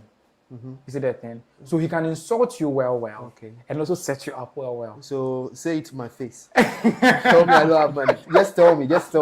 So what I'm just saying is that get some money and add annoyance to it, and you should be fine. Miss Lois. It's not necessary. It's not necessary. But it's very necessary at some point, Miss Lois. Because you know that what the man said was literally insulting to him. Yeah. Because he's been abroad trying to source some people to come and do some major developmental. This one in Gomwa, his constituency. They are going to do artificial lake. They are going to do some very, very major investment there. Even they gave him free ticket to go and watch Ghana match. He says no, he doesn't want free tickets. Or go Ghana match now. When he's at home, he can watch. He didn't spend taxpayers' money to go and watch the Ghana match. And he was meeting with people. He showed us videos of all those things. And when he comes back and there's flood and he's telling us that we are to blame, somebody is telling him he should stop entertainment and concentrate on the real issues. Meanwhile, for the longest when he became an MP, I've not seen him on any entertainment platform. He was usually a regular panelist on United Showbiz. I can't remember the last time he was on that platform again. He is literally MPing more than entertainment. So if the constituent is telling him he should stop the entertainment, the person is indirectly insulting him that cut that crap, like you are not working. As a dinner tembisa. So I understand he being peeved, but the extent to which that he hits back at the constituent, do you think it was befitting? Okay, so being a leader, I don't think it was necessary, but there's some instances that you need to do the necessary evil. So this is a necessary evil. God bless you. You get it. You see, sometimes when I was going through the comments, people were like, and this is the language some of us understand. Sometimes you'll be very cool, you go down and then you talk to them and then still they'll behave as if you are insulting the person will change. So some people, if you insult them, they change. Sometimes maybe let's say aside this insulting, the next time this man will be speaking, he's going to know how to use it. Yeah, I think he'll be careful. Yes. He'll be careful next time. So sometimes we are in Ghana, all right, but sometimes some of the language they are necessary evil. You need to do. And then as he was speaking, he was like, on pen, yes, voting, but yes, Gomwa Central. You get it. So and then looking at what the man is saying, the man is wearing his political lens. Yes. You think the man was being political? That's what I see. That's how I see. I don't think so. I think because he insinuating the guy is doing entertainment. No, what entertainment does A Plus do these days? You see, he's just trying to tell him to be, a bit sentimental towards the people who were affected by the flood. And you think that's like, and he's doing the payments and not working as an MP. That's what I think. That's the message he's trying. The man is trying to put across. Yeah, but it didn't come out. It didn't come out well. And as we all know, A+ will give it to you as you want. And then A+ point was that every day we will come. The issue, it will happen, and then we will come. Near Shawalin boot, near Benenamo, near Suso, near Mamo, and blanket. Yes. Go back. Is that what we want every day? No, we should do better. If that's the case, there are so many MPs that they will do that thing. They will take pictures, post, then they write, oh, I went to my constituents, and then every day they will do it. If that's what we want, as for that one, they can do it every day for you guys. But then he's saying that is, you see, when something like this happens and then they take you to court, they will tell you ignorance is not. It's not an excuse, yeah. Ignorance is so never he's telling you that you should know what to do in your homes and everything. In some way, he's right, because ignorance is not an excuse. You should know what to do to protect yourself. I'm talking about other MPs who reacted to this. John DeMello was very, very, very, very instrumental with this. Kyeiwaa so West is a flood-prone area. Most of the place was flooded and all those stuff. And John DeMello was in the thick and times, the muddy waters, the flooded streets, trying to help his constituents, moving around, doing everything he can to help the constituents. And A+ mentioned him. A+ he spoke and mentioned John DeMello, and I'm like, Ade, can I say? He's like, I'm not like John DeMello. Let's take a look at the video in which he was explaining his part of the story and mentioned John DeMello. The truth is the only one, and we for try to speak on. You see, say yesterday, he flood, he rain, he flood. The only thing President go fit do for you people be say, go fly helicopter and watch, and he go feel sad. That is all you go fit get. They feel sad. Then you go fit get MPs like John DeMello, them, they be good guys, they be nice guys. So they go wear shorts and Wellington boots and come and walk around, pretend as if they go fit do something. They don't go fit do anything. And I like the part John DeMello tell the guy, say, that thing I don't go fit do. I'm not like, go break the bridge. I don't go fit do unless dry season. You see, you for talk true, you for tell the people the truth. And John, I commend you for that one. Hey, MP, go and demolish the bridge. We cannot do it. Tell the people the truth. No matter how they feel about it, tell them the truth. The president will fly helicopter, look, he feel bad, say, oh, my country, what they happen. But, you see, there is not much he can do. And this whole rain we talk about, it be just for today, tomorrow. If the rain will come again, I'll see you again next year for this same conversation. So, you know, like... Okay, so... it's not only this. He says John DeMello, he's not like John DeMello, who wear Wellington boots and go and do all that. You all heard that. He also said the president, there's not much he can do to probably solve the situation, but there's a lot we as citizens we can do to make things better for ourselves. He didn't end there. The media approached him. This was his own video that he did, but the media approached him and told him, I don't know where you sir. I don't know part of it is, sir. Why are you insulting people like that? And he told them, if I don't insult you, I'll steal your money. Like, he didn't say it directly, but he's like, some people don't insult you, they wear suit and tie, they dress properly, they respect you and all those stuff, and at the end of the day, it's your money that they are stealing. But he'll insult you and he doesn't even need your money. He'll also use his own money and all other resources that he has to help you. So it's either you take insult plus development, or decency plus stealing your money. Which one do you want? He said this in this video. So-called Enyansafoni, omwebu omanu, omwebu. Yenhushe. That's omwebu omu. Hey, we do a gentleman. Omwebu omani yenhushe. Oh, wait, you're honorable. Or Kasa, who's honorable for us? So to me, Kasa with different way. Hello, Mr. Speaker. Yes, idea. Oh, but you know my mandate by 2028, and when we are going to account to the people, and you come to Gomua. Now, so often say we plus there, you will see what I've done in Gomua, and when people bunu hono na why me call Canada no more bobo, na blast bobo, mama uncle shebi, na me chase solar. Me call Charlotte Town, me call solar there, but me constituency, no MP no share ball. What they say, to MP no bunu me move, what's what they see so much so be foul. Men crow. What I say, and Uncle for Persebia, and Kyeiwaa we na MP or become banku. Hey, honorable, me a big man in Kabanku. Me prepare you mama youth, no me MP, Kwame plus me in Kabanku, me motri, Me a guy man go do. What you say? I have been seeing your man. Maybe washing machine maybe soon your because of vote. What did that?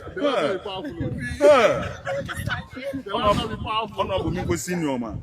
Bro. MPBR. This is so funny. Like, me kabanku. Me senior man, me washing machine, me be senior man. Hey, MP. See, this is why I like him.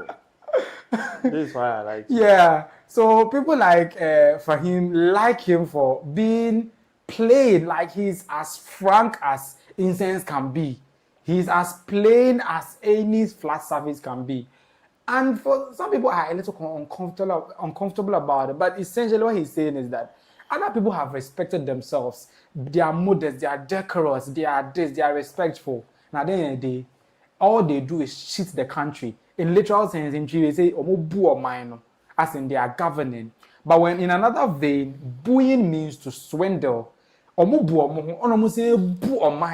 they are swindling or running the country dry. He doesn't boo himself. He doesn't respect. He will not also boo the country. He will not also swindle the country. So he's the bag and baggage. Take him with his development and his pinch of insults, or go and take the one who would respect you and now also defraud you of what? Your resources, and then you end up in square zero. And the other part that he said, which was very funny, we all having, is that he will not also stoop so low as to washing things and all massa. He's an honorable. He has a washing machine and all that. So, but then if your MP comes to your house, Lois, I'm directing this question to you, and washes your things, helps you dry it, does your hair for you and all those stuff, how will you feel about that? Why would my MP come to my house in the first place to do those things? But the question is, why wouldn't he? Because I can do it myself, so why would he? So he shouldn't. No. No. So it doesn't mean that you are supporting A+, that he wouldn't do that. It's not necessary. Some people are okay with it. Some people love it. When John DeMello was going to I think John DeMello went to the University of Ghana campus, entered some of the rooms. I think somebody was braiding. He braided some. He did a lot to John DeMello. Yeah. He's the people's person. Like when he goes into the community, he's just interacting with everybody. If you are cooking, he will come and fan it for you. Like I don't know. People say it's for vote, but maybe also that's him. That's who? That's him, John DeMello. That's not him. After he was voted into power, has he? Yeah, during this flood, unfortunately, I didn't add him to this episode. No, I saw him during He was doing the same thing. Is he still fanning? Oh, when he went to the flood, he did some. He helped people, like those carrying their thins and all the. Of course, it's flooding. It's not there that they'll set the water in the flood. Before the floods, has he been doing that? Yes, he's been organizing World Cup watch-alongs. He's been going to the community. Sometimes he just goes to the community and does some of the things that he was doing when he was seeking the. Actually, he does it. Yeah, for John DeMello. Yeah, he usually does. It's not a seasonal something as though when it's getting near to election, then he'll go and wash for people. It's that he goes into the community. To him, he's touching base. He's connecting with the people. So when he comes and you are washing, he'll wash some. When he comes and you are braiding, he will braid some. Maybe he's securing future something. Yes. Because I think that's very usual of John DeMello. And A+ is like, he's a guy man. He will not do that. But obviously, I think John too will not do that, or you will do that. Shit, he will not do that. For him, will you do that? I'm not doing that. But what if that's what will give you the votes? You see, you see, when during the elections, sometimes I don't know, the voters, the fact that they get to know that this guy on the prem or Bamin Chankra. Sometimes you see them when so be come and any day maybe crying on tomorrow, but Oban channel, so them too they will be feeling like then this is the way I should be doing it. But then I don't find it necessary. We should just be focused on what the person wants to do rather than pounding off Banku. It makes it look like Charlie pounding Banku. Really? It makes it look like you are trying to buy votes. Yeah. Yes. But some people buy votes with money. And maybe he's buying votes with service, the little service that he can do. So That's why they always say, if you take the money and then the person doesn't do anything for you, are you okay? I'm not okay. And the person is not even supposed to give you money in the first place. So, the banner will be Kaba and Kumawa. And Mama, yes, she be ma. Mama of you, empty Mama of you. I will be Kaba and Kumawa. MP Banku na midi. MP Banku. Then you are eating. It's really, really, really funny. But let me go straight to YouTube. As I'm saying, the conversation is live there right now. You can drop your comments in the live chat box and I'll read them out loud for everyone to hear. It's also going to be available on podcast platforms, Apple Music, Apple Podcasts, I beg your pardon, Spotify, Amazon Music, and YouTube Music. But for now, let me see. Who is commenting?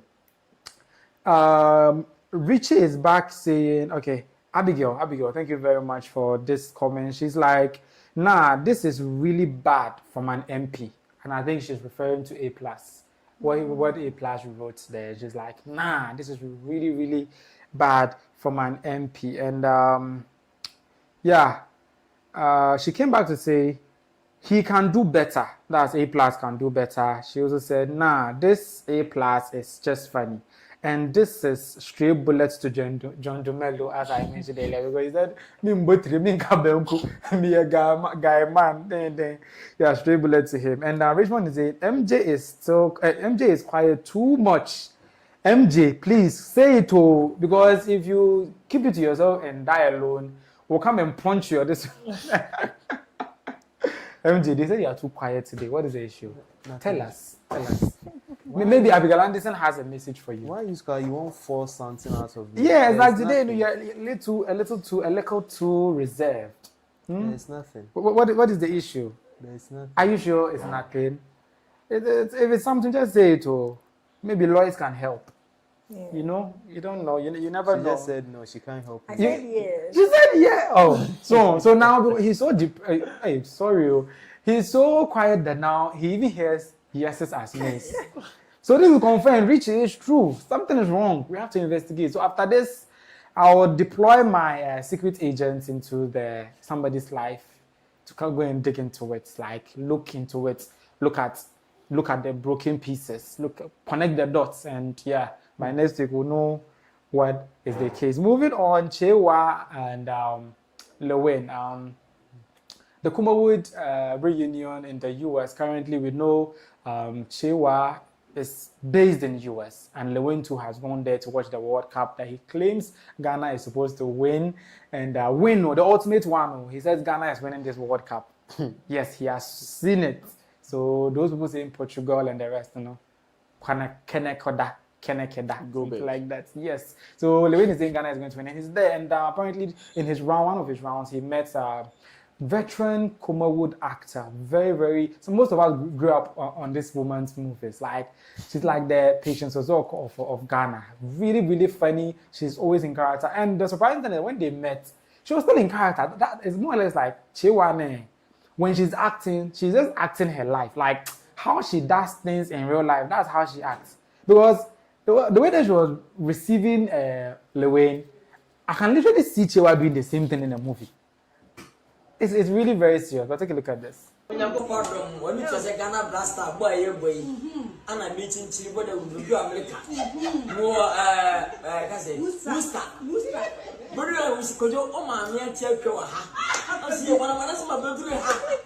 so many years Mommy, I bet you trust me. But see, I go we see me in a coin. We good say, you best start and I'm Pompana, Pompana, and Betty dinner, and you go of my mammy if you Ghana. You wouldn't be able to see this and the measure mammy. I tell you, in a mission, I tell you, you go for small one thing. What dear said this cacao. You check, when you're more than what my Ghana, and you saw where you're my and you want at the end, say, and go home, you quite a see. Amen. I quite say the enemy. Amen. But oh, the bomb per se, Mayata, Mamma, back, you're going to work a crab, tell me something with me. You know, myself, I take myself over. Say what the phone sound. Yeah, my best acting. I'm there. I'm there. Oh, I'm there.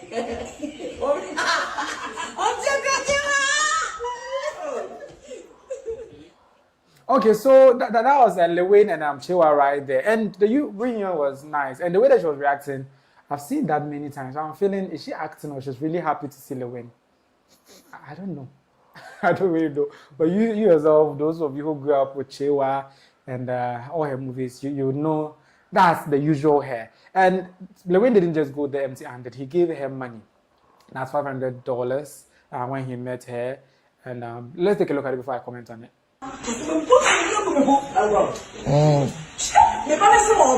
Mommy, yes, watch your watch. The bomb vessel in your home to the 7 years. Who are Palaman? Oh, morning, if you do a very now, young woman, I may let them meet in Kuya. Watch me say here, and you can watch it. If I can do it, I'm broke. Yay, boss, on what?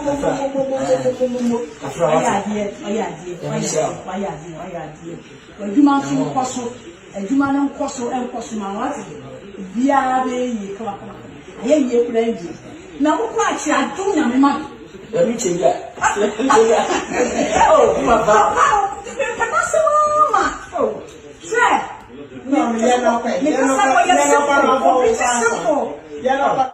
Okay, so that was it right there. $500 for the veteran Kumawood actress. And as you also saw there, she was in her working gear, like working attire.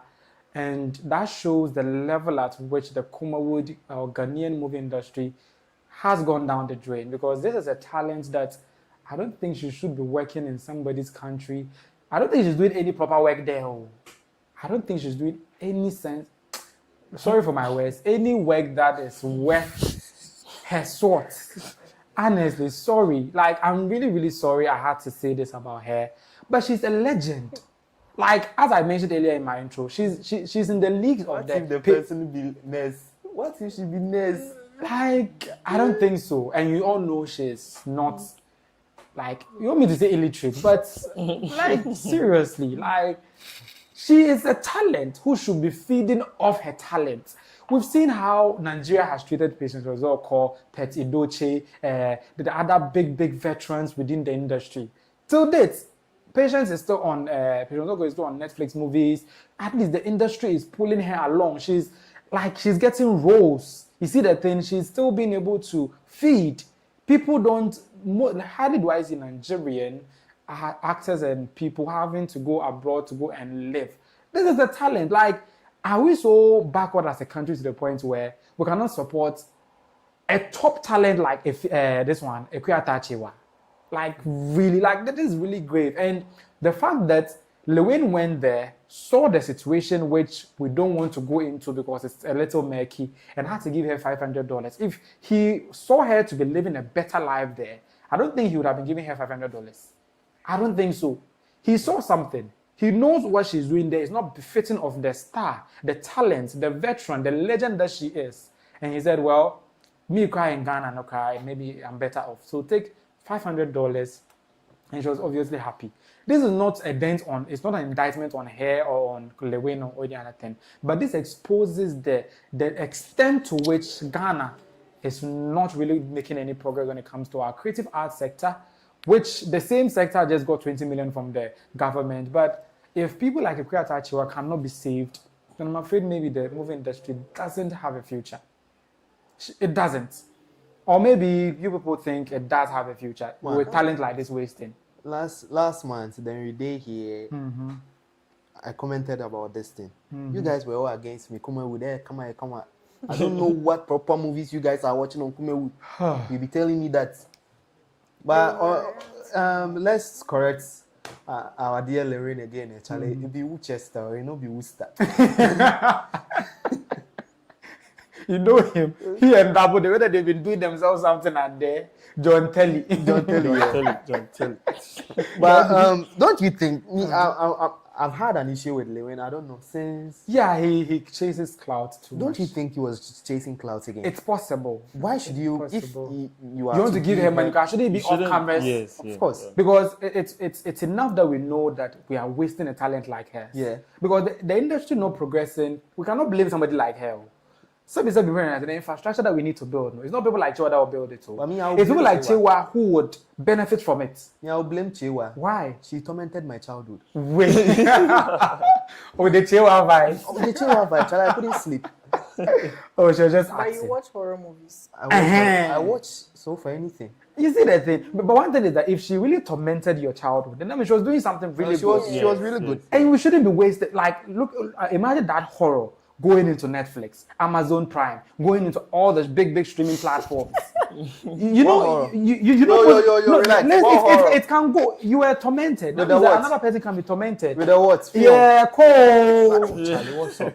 Like, be that movie they sent to Netflix. But the truth of the matter is that if the industry grows, we'll get to a point where Kyeiwaa will be doing her Abbey Seminole, but in a more advanced setting. Patient Ozoko, the kind of gene that she was doing back in the day in Nigeria, you know Nigerian movies back in the day, she'll be doing her face some way. And is it the same thing that she's doing and it's going on Netflix? I said this thing here, and you were like, they should go and build theaters and all that. I said they should use that money to improve the quality, and what they are doing there. Their scripts are not nice. I don't know if it's the scripts will get better. We know also agreed that A Country Called Ghana by Lilwin, a Kumawood actor, was good. We agreed on that, right? Which means that they can do better with the right investment. So when the 20 million came, I said they should see to it and develop these sectors of the movie industry. But you guys were here supporting theater. Why not movie or theater? The thing is, Nigeria, as you say, they have a theater system. No, I'm not gotten there yet. Thank you. That's not the issue I'm even addressing. The theater, I know it's a good idea though, but if the movie is not nice, who will go to the theater and watch it? So they should work on improving the movie first. The quality of the movie. You see, when you have very good movies, no matter what, if it goes into the international market, people will watch it. People will patronize. We watched this thing, Bahubali. We didn't even understand the language.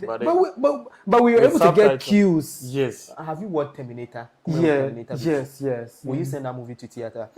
Who will watch? but Terminator.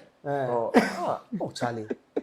But in the modern day, if we are shooting, I think the industry itself to go to a point where people will even be shy to shoot those kind of movies in this moment. Because if somebody like Lilwin was able to invest in black magic camera to shoot A Country Called Ghana, and we all agree A Country Called Ghana is a standard movie. That movie was later even bought by Amazon Prime Video, right? That means that the quality was there. The quality is there. It means that we can get there with a little support. Because at the end of the day, they give us 20 million. And people like Lilwin is already shooting movies that are worth Amazon Prime's platform. What does it mean? Maybe we need to put together a structure that can be able to support other people too. So it means we can get to a time that Netflix will be interested in our movies. Yes. And then imagine Netflix buying movies from Ghana. Yes. You're going to get a whole lot. So the storylines and the quality of the movie is the most important thing. Sometimes you can be doing this Terminator and then they'll be like magic ball or something. And it will just be poor editing. And then aliens, then those things. The editing was usually poor. I'm very surprised if they do sit down, watch and review the movie before they release it. Mostly the censorship board is not that strong. The Ghana board that is supposed to make sure the movies are up to standard is not that strong. Some of the movies don't even go through that system. So you, the director, you are done shooting that movie, you watched it, and they be you say make it come out, make public watch. To them, it's nice. How? To their standard, it's nice. Okay, I mean they take pride that they were able to come up with something like that. So at least they've done something. They've done something. Someone hasn't done it. And then they'll be like, it's someone's investment, and then at least they should let it pass. So back to the theater conversation. Theater and how do you say digital platform. which one is most easiest to invest in? Theater and digital platform. Because as it stands now, the biggest digital platforms are Netflix and Amazon Prime Video. Those platforms are already there. If they like your movie, they'll come for it. Yeah. Like they'll come and, but Lilwin did a country called Ghana, and he probably pitched it to them, and they liked it and bought it for their platform. Other Ghanaian movies too were premiered at the theaters, and Netflix got them. Example, A Taste of Sin, Evan Nelson's latest movies and all those stuff were all taken by Netflix. So at least some Ghanaians are trying. Some Ghanaians are doing something. But now looking at an investment direction, each of you should tell me, which part do you think, if they should invest, which part do you think they should invest in? So, okay. I think if the movies are nice for the digital sources, it should be nice for the theater. So that should be the main focus.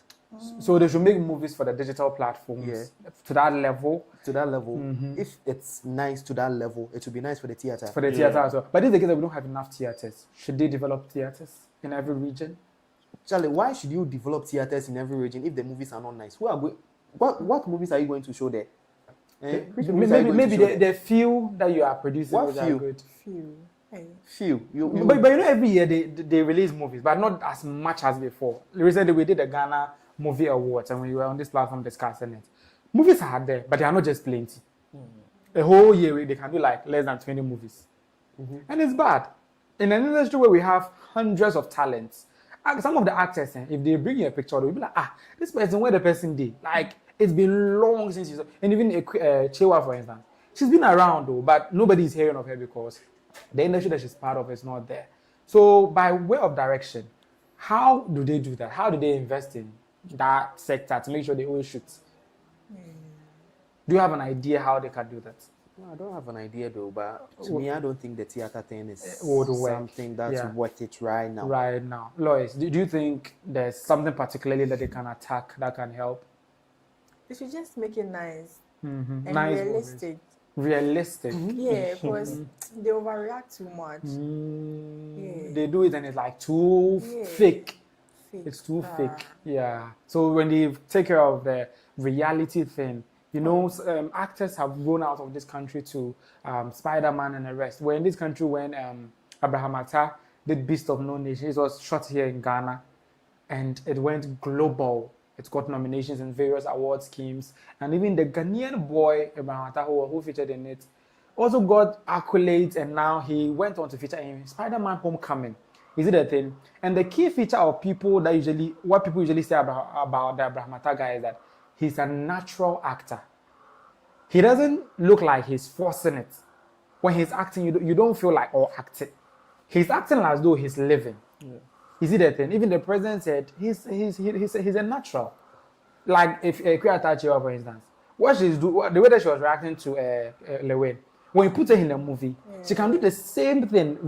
She will react to it as though it's real, just like that. So it means that what she's saying about the fakeness and the realness, the realness sells. Because one thing about movie is that movie in its entirety is called make believe. If you are able to let somebody know, somebody who bought a CD with his own money to put the CD into this one or download it on Netflix to watch and be following it keenly or and all those stuff. If you're able to make somebody contribute emotions towards what you're doing, then that means you've done something really good. Because first of all, the person knows it's fake. The person knows that now, but the person will be watching and be crying. The person will be watching and be like supporting somebody. That means that you are doing something that moves somebody.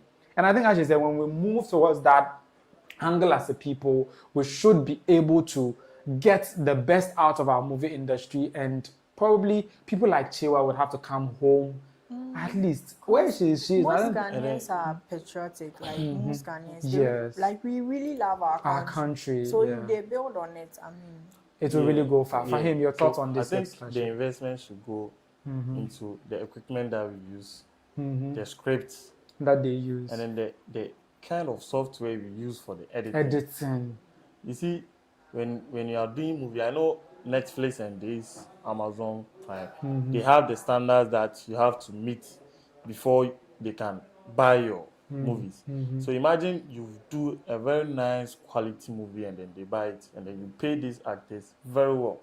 I think someone or these legends who are not in the country will find interest in the coming movie. back. And then not necessarily the Ghanaian movie alone. Mhm. Right now, when Lilwin was doing a country called Ghana, he went to pick this guy, Ramsey Noah and from Nigeria. So they will be doing the movie, they will act. Producers from other countries will find interest in them, bring them on board, and then add them to their movie. Yeah, their production. I think there was even a time that Ghanaian actors were acting most of the time in Nigeria. Yes. The likes of Jackie Appiah, Van Vika, Majid Michelle, Yvonne Nelson, Yvonne Okoro, all of them. They were all going to Nigeria. Like at a point, the Ghanaian actors, people were calling them Nigerian Nollywood actors. Because mostly any movie that you see them in is like and then looking at this movie, The Woman King.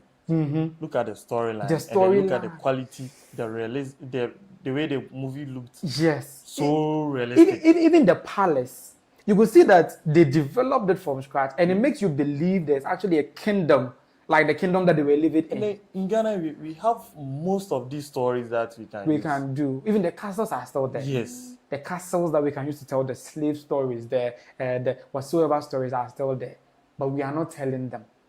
But Ghanaians, so don't you think it's we too? We are very bad. We watch the Nigerian movies, we watch the foreign movies, and we don't patronize our own. You see, look at this series, YOLO. Look at how we were. The reception was very, very high. So it means if you produce quality movies, we are going to watch it. So there is the quality that quality. matters. You can't be producing this thing. Terminator Ghana one. The magic baller early and being and baby like so talking about production now, YOLO was produced by Farmhouse Productions, by the way, where I happened to do a production. I was on their production. One Tough Question, right? So all of you are tasked to go and watch Akaba Magic for the show One Tough Question. I did it with Farmhouse Production, and I can tell you those guys. So sometimes the people on my set, when I'm telling you do this, do that. Farmhouse for I'm here when I was on the set, the way that the director was commanding, just the ordinary walkie-talkie, you have to get steady. But Farmhouse, they are really, really top notch. And on that production, it was really, really nice. And if we can have more of Farmhouse Productions, apart from YOLO, they're also producing MTN Hitmaker, they're also producing Strike, they're also producing a good number of films. They're even producing Inspector Bedi Akun, some very, very, very good productions from Farmhouse Production. They do well. We all agree they do well. But there was a time that they brought an app called Farmhouse Movie App, in which they were uploading these top productions that we are all seeing onto the platform. Lo and behold, Ghanaians didn't patronize it. The question is, why? I never heard of it. You never heard of it? I never heard of it. You see, looking at this traditional media, we have YouTube, TikTok. If you are bringing in an app, you will suffer to get people to download it and then be watching movies from there. But then let's go to their YouTube channel. People will be watching from there rather than the app. So I think that one, it's not necessarily that the Ghanaians didn't patronize. It's just that it wasn't given. Yes. It wasn't given. So maybe they should have targeted the Netflix, the YouTube, the Amazon Prime Video. Any comments on this? I second him. It makes sense a lot. Yeah. Because you rarely find people downloading apps to watch movies on. They'll rather go to the direct source. So I think it makes sense. It makes sense. And publicity too.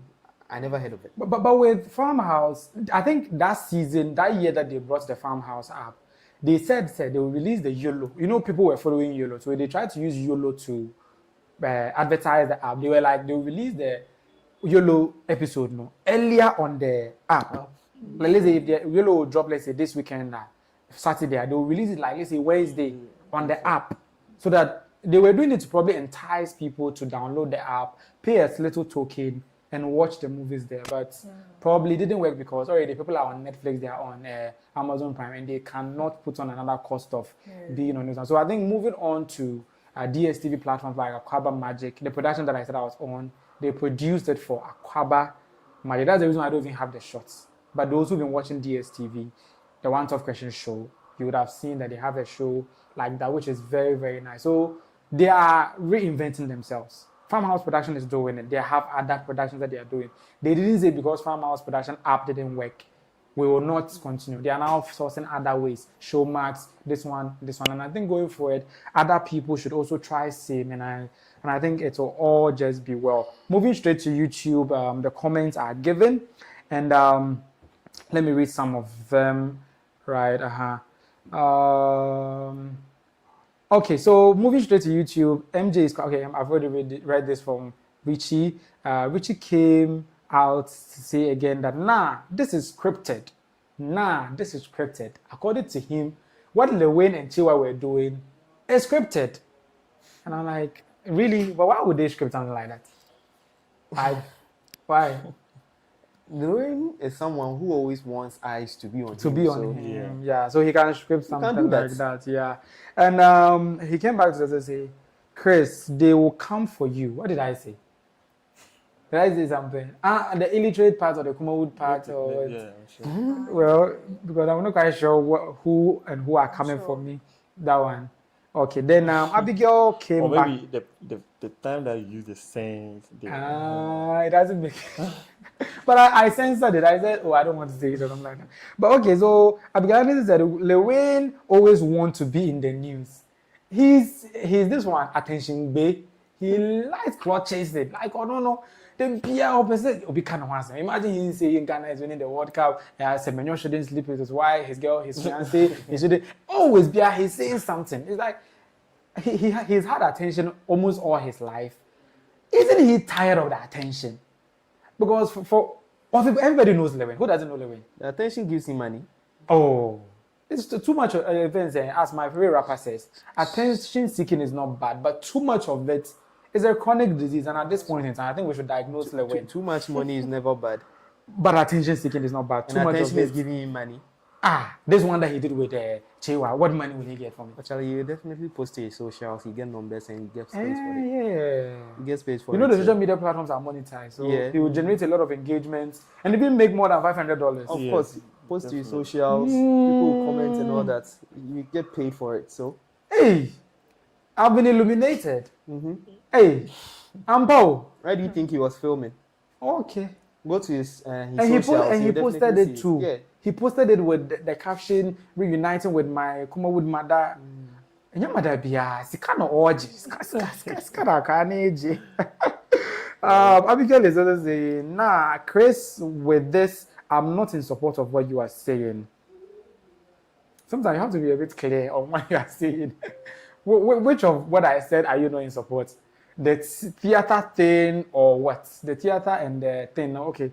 I said a lot of things, so I can't quite tell what Abigail Anderson is referring to. But she came back to say, what if he just want to dash her money?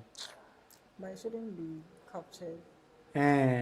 So you agree with me that probably he shouldn't capture something like that. And it makes her look like she's impoverished, she's a charity case, those stuff. I think I remember what she means. Me saying she's not doing any proper work there. Maybe she thinks she doesn't agree, she's not doing any proper work there. And do you see how she was acting?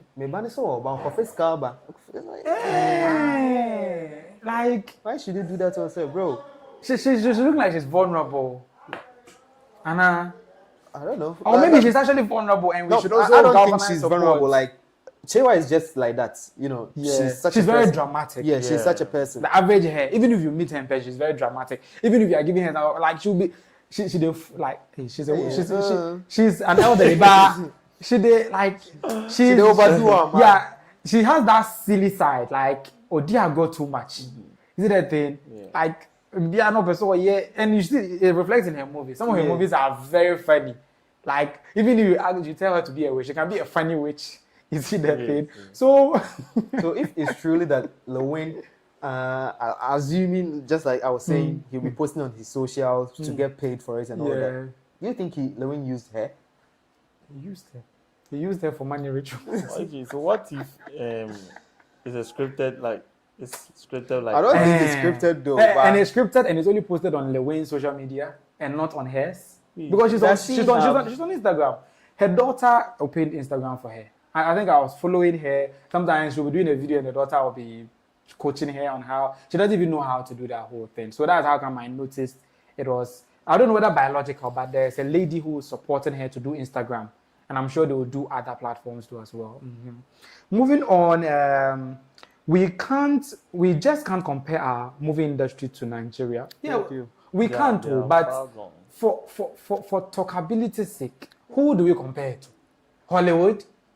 We can't. Maybe Togo. Oh my God, Togo, do they even have movie industry? And I know, like, most of our actors have been working with them. So yeah, so in as much as we are not at the same, we are not at par, because Netflix, I said Netflix, at the point Netflix had an office in Nigeria. They had an office there in which almost all their movies was going. And why do you think so? The market was booming. Yes. The market was booming, and at a point they also messed it up, by the way. So one thing about Black Man is that we are not just bad within one place. We are bad everywhere. Netflix was in Nigeria. Netflix will give the Nigerian movie producer $500,000 to shoot a movie. Guess how much he used to shoot the movie? 50,000 or less. The movie was nice, right? Listen, if the movie was nice to the Netflix standard, do you think Netflix would have left? As we speak now, Netflix has left because they give movie budgets. You know, when they are giving you a production money, when you pitch and they fund your money, they give you the money. Let's say the movie is worth 500,000. They give it to you. Go use it to shoot, right? But they realize that the money that they give them and the quality that they produce, there's a bit of a disparity. Yeah. Somewhere that you are supposed to burn a car, the car is not burning, you're using CGI. You have given you 500,000 you can use to buy, let's say, a second-hand car or a car that can really burn in real life to add to the story. The realistic thing that she's talking about is about the bridges that they burned. It's about the houses that they destroy. It's about the real things that you really inculcate in your movies. But I give you $500,000, $1 million to produce a movie, and these Nigerian people were cutting corners to do the movies. At the point, Netflix says, we've had enough up to here. They left. As we think now, Netflix is no more in Nigeria. So it means that they have their problems. It's not all that glitters that's gold. They glitter right now. But I just told you one bad side of them. Netflix came, they sacked them with what? Their corruption and whatsoever. So Ghana too, we have our own, like it's a new, but you build it on it, don't you think? There's nothing to build on here unless like we really we'll build from scratch. Yeah, we build from scratch. Build from scratch. Okay. Richmond is like Chris. The storyline alone is very bad. Yeah. Storyline there, Paul. So anything. No, Chat GPT can even write better scripts than our producers. Don't say that. That's very disrespectful. How? Some of our producers. It's very, very true. Let's put some respect on their names. So have you watched the Terminator movie? No, I've been watching it. I grew up on people like Kyeiwaa. That's why I like A+. We'll just tell you straightforward. Straight. And because you can't be bringing us Terminator and those things. It is really bad. Which is like the truth is they were selling there, and the Ghanaians people who won't pay, they will find a way of getting for free. Okay, so I think this is with regards to the Farmhouse app that Farmhouse Productions brought. According to Richie, they were selling. Actually, you pay a token.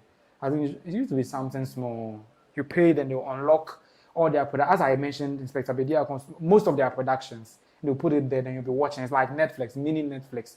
But just that all the productions are from Farmhouse, the producers of YOLO, MTN Hitmaker, and the show that I was telling you about.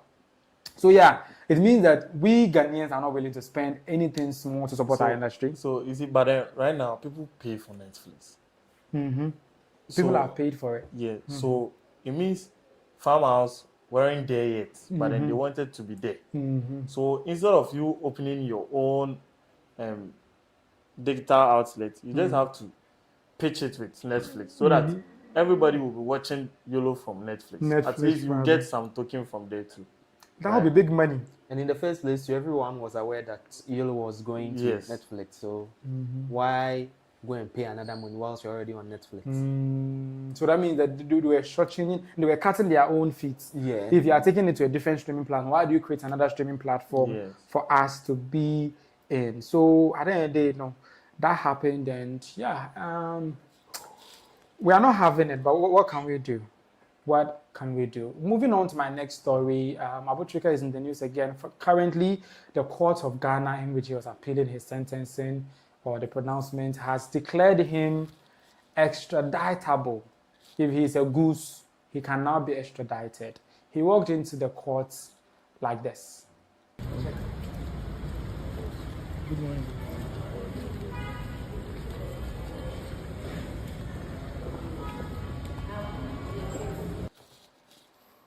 Okay, as you saw right there, according to his lawyer, that's Oliver Vamaho, the Accra High Court has ordered the extradition of Swedro-based businessman Abu Trica to the US following his appearance in court that day. Abu Trica arrived at the court premises with his wife, very supportive wife by the way, very loving. If it was some of the wives, they'll run away, but this one, she's very supportive. Charlie, there's still money, that's why she's still there, please. She's not supportive. Yeah. There's still money, that's why she's still there. So there's no supportive woman in this world. A few. Oh, she's not supportive. She's not part. Oh, she's not part. Are you sure? She's not part. Let's not sugarcoat it. You shouldn't sugarcoat it. She's not part. But let's look at it from the face value. She came with her husband, as we saw in the video, and later she was seen leaving the court premises alone, raising speculation that he may have been rearrested. You know, he was arrested at first and put before trial, and noticed that he was granted bail, and now the High Court, Accra High Court, has also taking him into custody again so that they will extradite him to the US, since the pronouncement is that he has been prosecuted according to the ruling that the judge gave when they went to court hearing the last time. But his lawyer was on Twitter giving us a report on what happened. There's this one to that effect, and it's read for those of you on Spotify and other podcast platforms. Listen, the lawyer wrote, "I am out of Ghana for work. I heard that the case of Abu Trica has been fast-tracked and a judge has just ordered his extradition. FBI 1, Abu 1. I guess this issue goes to the Supreme Court then." So that's what his lawyer Oliver Vamaho is saying. He's saying if the High Court is not giving our man justice, then straight to the Supreme Court. But don't you think they are just dragging their own trial? Because it all goes round in circles and it arrives at extradition. It goes round in circles and around at extradition. And I think they are just buying time. But the time that they are buying to, they are not going to use to do anything proper, because evidence full everywhere, according to the US people. So why don't you just go to the US and go and face whatever evidence that they have?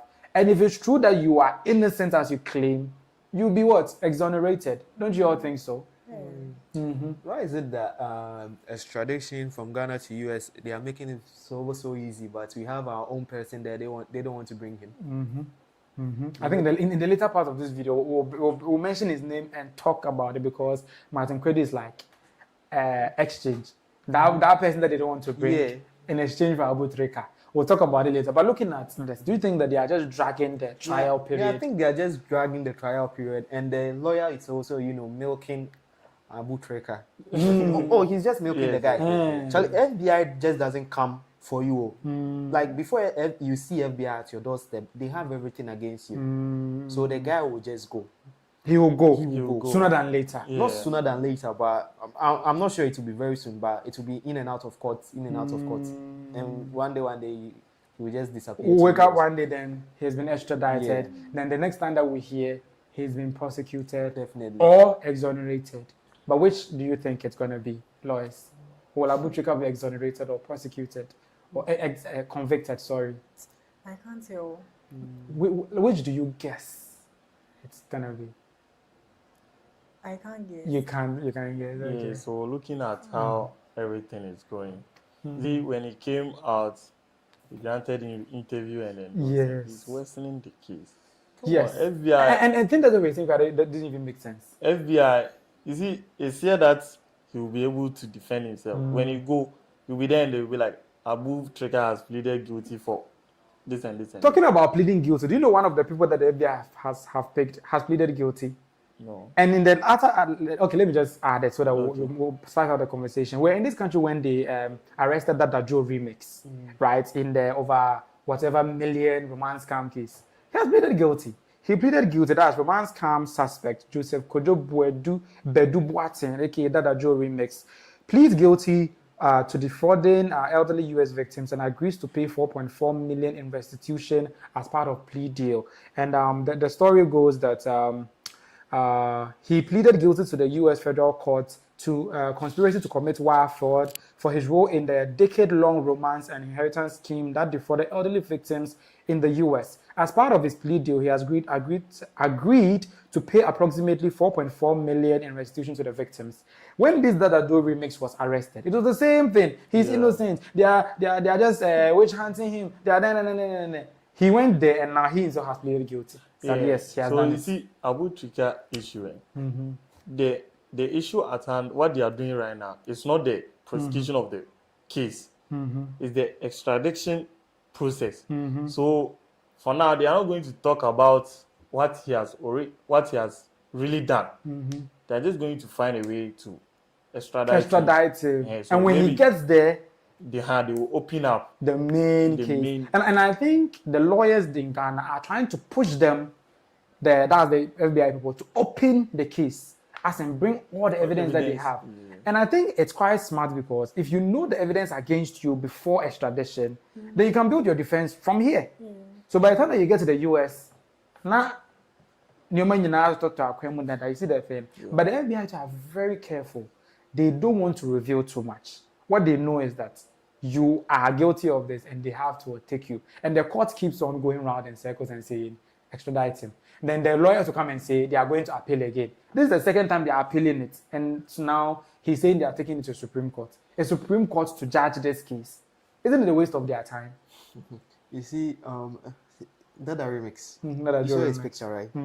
No dreads, Sakura. Clean man. Very innocent. Go come television talk, can't talk in motivational speaker. One CD where I take time. Yes, some were asking, is he one of those who started a whole business with 10 CDs? He's one of those people. Charlie, go talk, you say, yeah, do this. Work hard. Work hard. Yeah. One CD, then things. He was selling cassette, then things.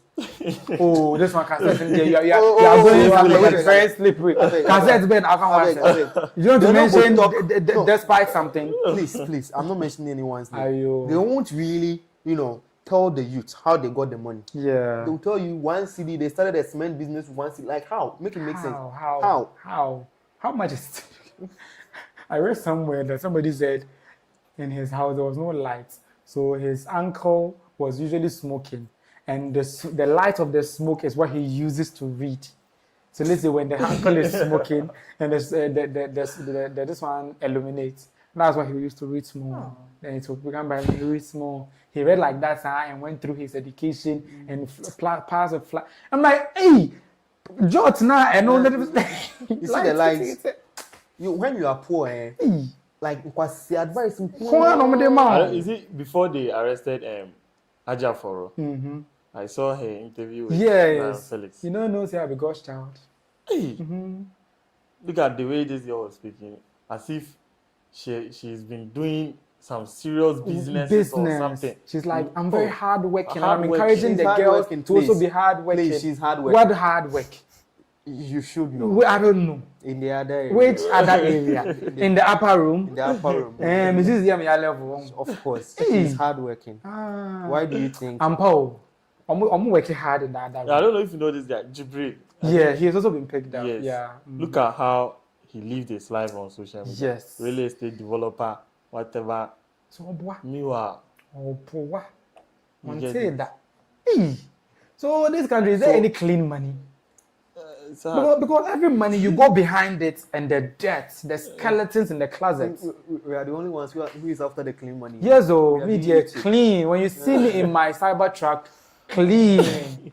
Even if you call FBI, reach the power 10, I'll stand in front of them and defend show them proof and everything. Sometimes they always say, you see, you can be on the path of getting your money clean, but there are some instances that will make it dirty. Some illegal want to be that will make your money some way dirty, but not fully dirty. It's dirty, it's dirty. You get it. So in as much as we are all making clean money, there are some things that you do that some bad business that you do.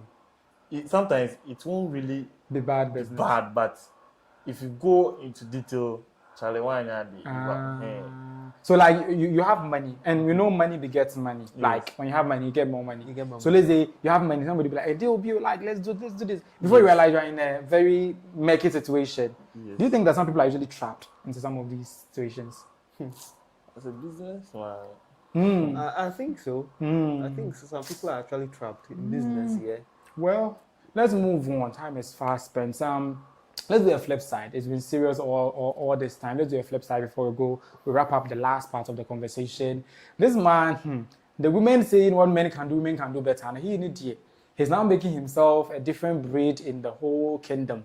He is the prize. So if you are the woman, you better come with flower. Like, basically, you have to treat him like he is the prize. And he said that. As I was saying, I'm the prize. I don't need to be competing with no guy for you.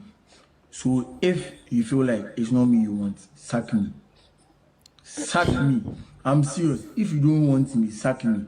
Don't put me in a triangle. As you heard there, I'm the prize. If you don't want me, sack me. Don't put him in a triangle. So the triangle is like this. You come to him, you go to there, you come to him, you go to... Like that. Don't put him in it. He is the price. Can you imagine? How do they even compliment these guys? Tuntum guys or not? Hey, Charlie, what do you want?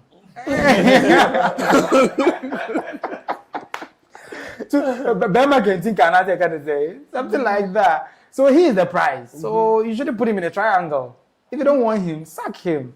But if you want him, make him know you want him. Lois, thank you. If you want him, thank you. If you want him, stick with him. Don't put him in a triangle. Why do you people usually want to put them in a triangle? Girls get confused of what they want. Yeah. So they have to enter a triangle small. Does it happen to you? Oh no. So you're always positive about what you So you're always in a straight line. Yeah. Like this. So when the straight line curve, kakra, it becomes what? As a whole straight line, and then quit. What happens? Do you erase the other line or you keep it to see whether it may work? But it depends. Yeah. So that means it has become like this. Now you have to decide. So from there, you now work your way back. If you want to. That's a triangle. You know, what's the triangles is here? She has summarized the nature of, ladies in like what she's saying. It depends if you want to. That's how the triangle starts from. She's in a straight line, but she will get to a point. Oh, Charlie, it depends. If I want to, let me see. But if you want to know, that time the old guy still there. Still there. That's the triangle that ahonfe tuntum black. So open. Don't put him in a triangle. Do ladies talk? Do they say? Oh yeah. Are you sure? Because I know a lot of guys who are dating girls that are dating another person. And then vice versa. Vice versa. But you know so I know guys who do that. So I'm the young. But it's a little with you. I said, might be triangle. But I have an issue with a guy. As a guy, to be very serious, why should he even put a title on any ship that you are having? Why?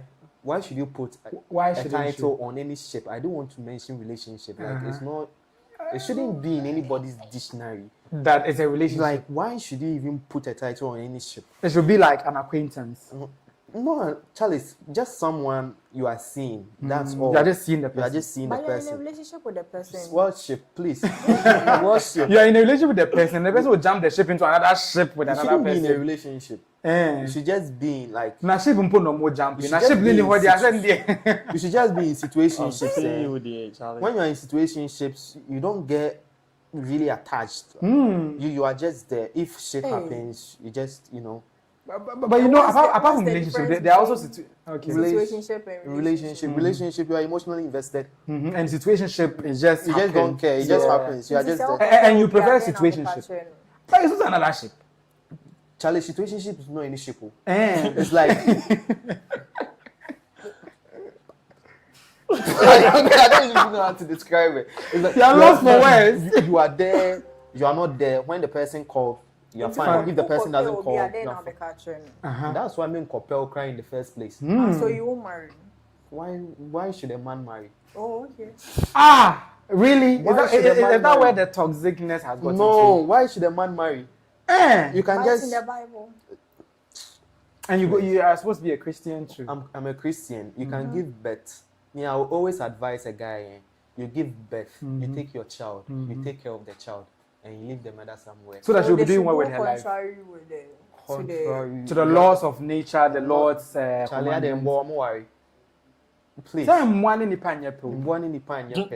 get your peace of mind, I will never advise any guy to marry.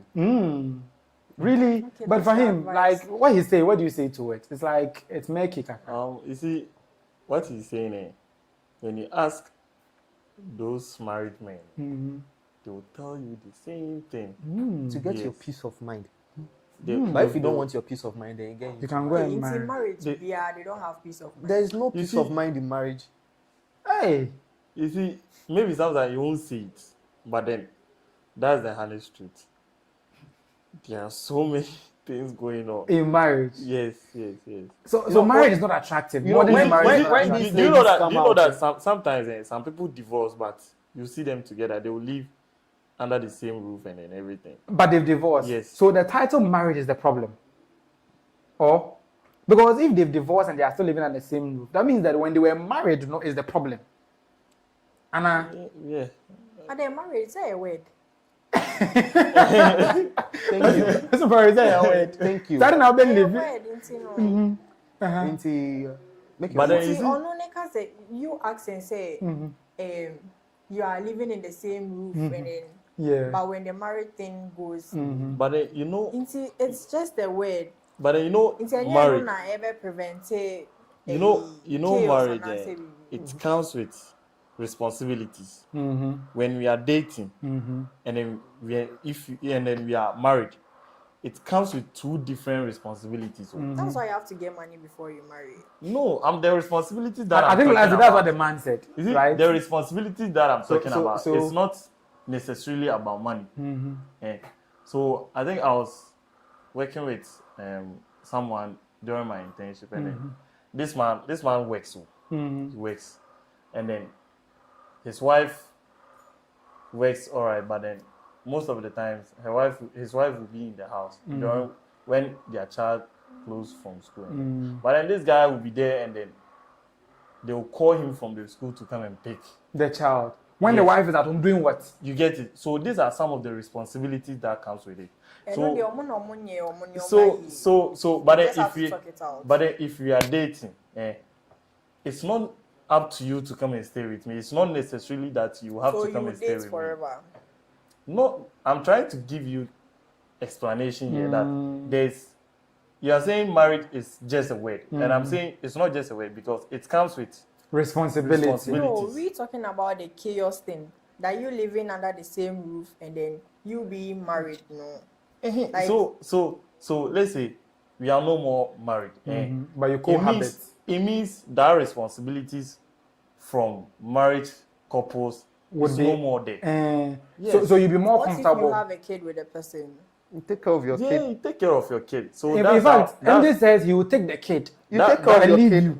Because the word marriage, is it even they advise you, they tell you like what to expect in marriage. Yes, they tell you what for better, for worse. But then if you are dating, nobody will come to you and then tell you that do this and do that. You do things as you please. So the word, although marriage is just a word, but then its impact it comes with certain responsibilities. And in her story, why should I even apologize for saying the truth?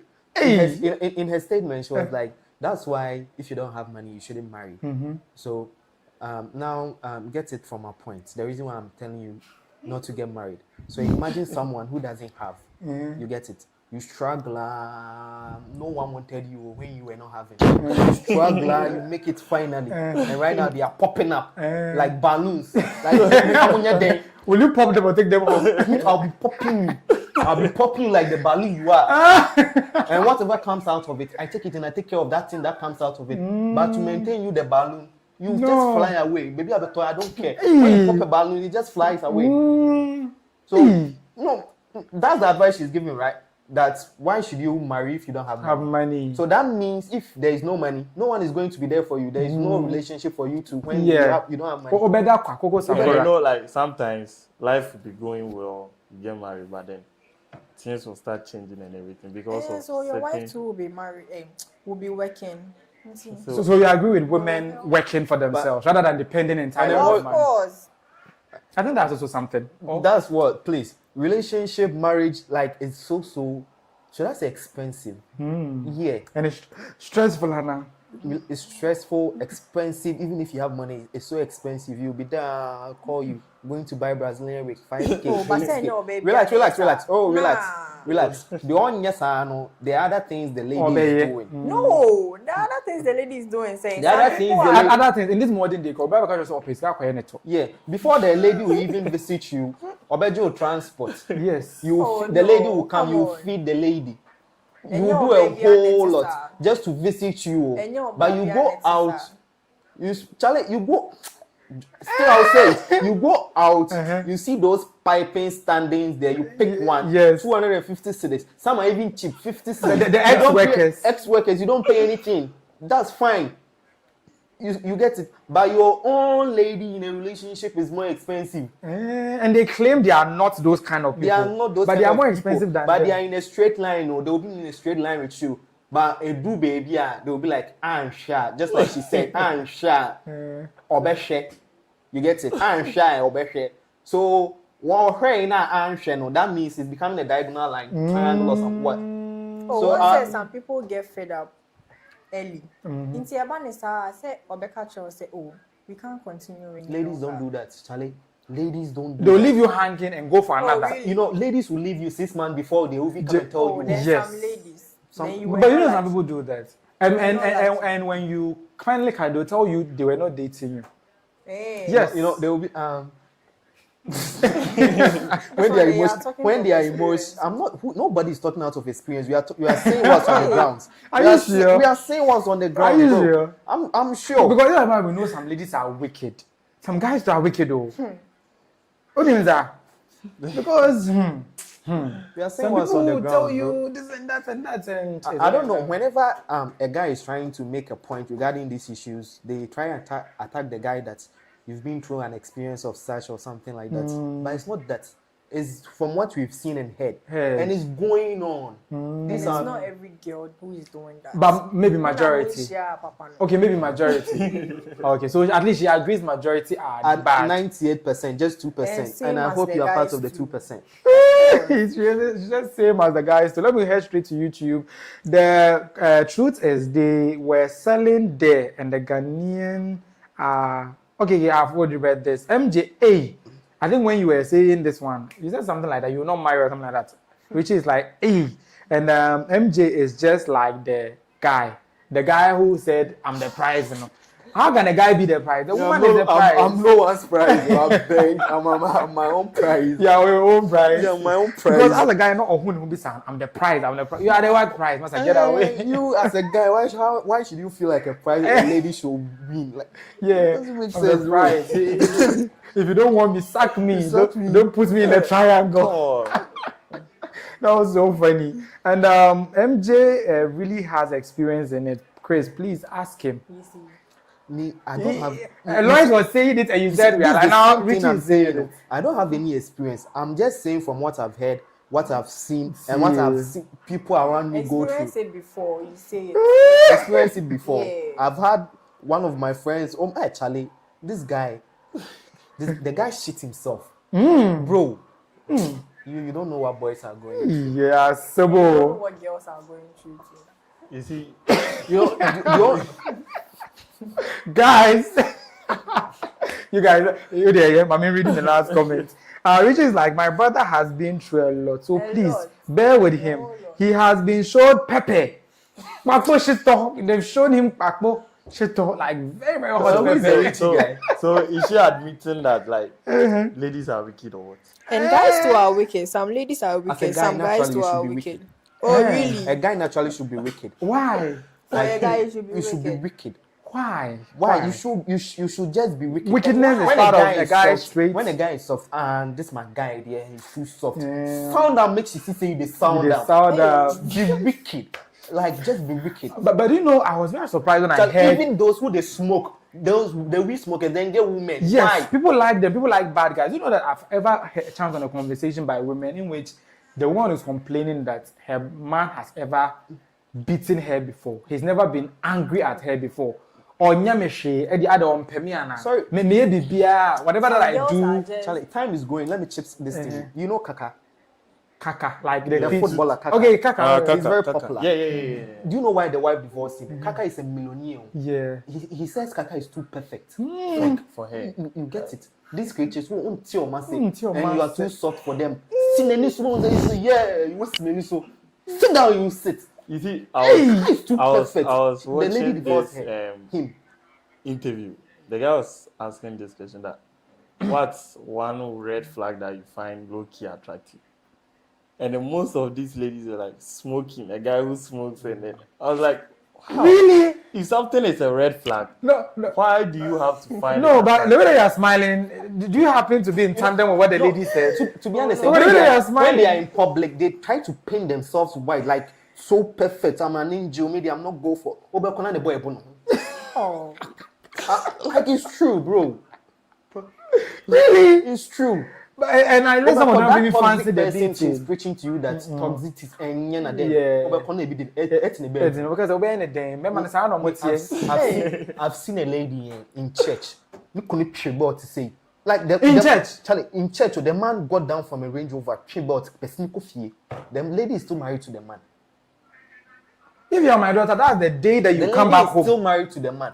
Imagine that the guy was so soft, then the lady would be trampling over the guy. You would have said, and I didn't. But why is he toxic, but the lady is still there? Are you insinuating something? I'm not insinuating. When you go, they will tell you, you don't want your life. It's not like that. It's not like that. They know what they are getting from the marriage. They just like, bad guys, toxicity and all that. No, some of them. Because me, I wouldn't like my husband to beat me. Beat me, is saying. Hey, but I'm also beating. But you didn't also like him to be a rag, right? That you just be stepping on, right? Oh. So what do you want? He should be just himself. He should be just himself. Yeah. But he shouldn't be too soft, right? Oh, why not? He can be soft. Too soft as how? Too soft as in a rag you just step on. Oh, that one there is very bad. Okay. You should have some fire. So like you agree that a guy should control the house. He's the head of, going by the Bible, he's the head of this one. So you agree with that one? Yeah. Perfect. Very soon we'll talk about some people's marriage and how they are helping each other. Moving on to my next topic, last but one. One of my very favorite musicians in the whole Ghana, actually. Why am I not saying it? In the whole Ghana, actually. He's really, really talented. He plays good music and all those stuff. Stonebwoy, he's making some major strides in the country. And not just in the country, the police awarded him, this one awarded him, then they awarded him, and everything that he's been doing, everywhere he goes, he's getting awards for being him.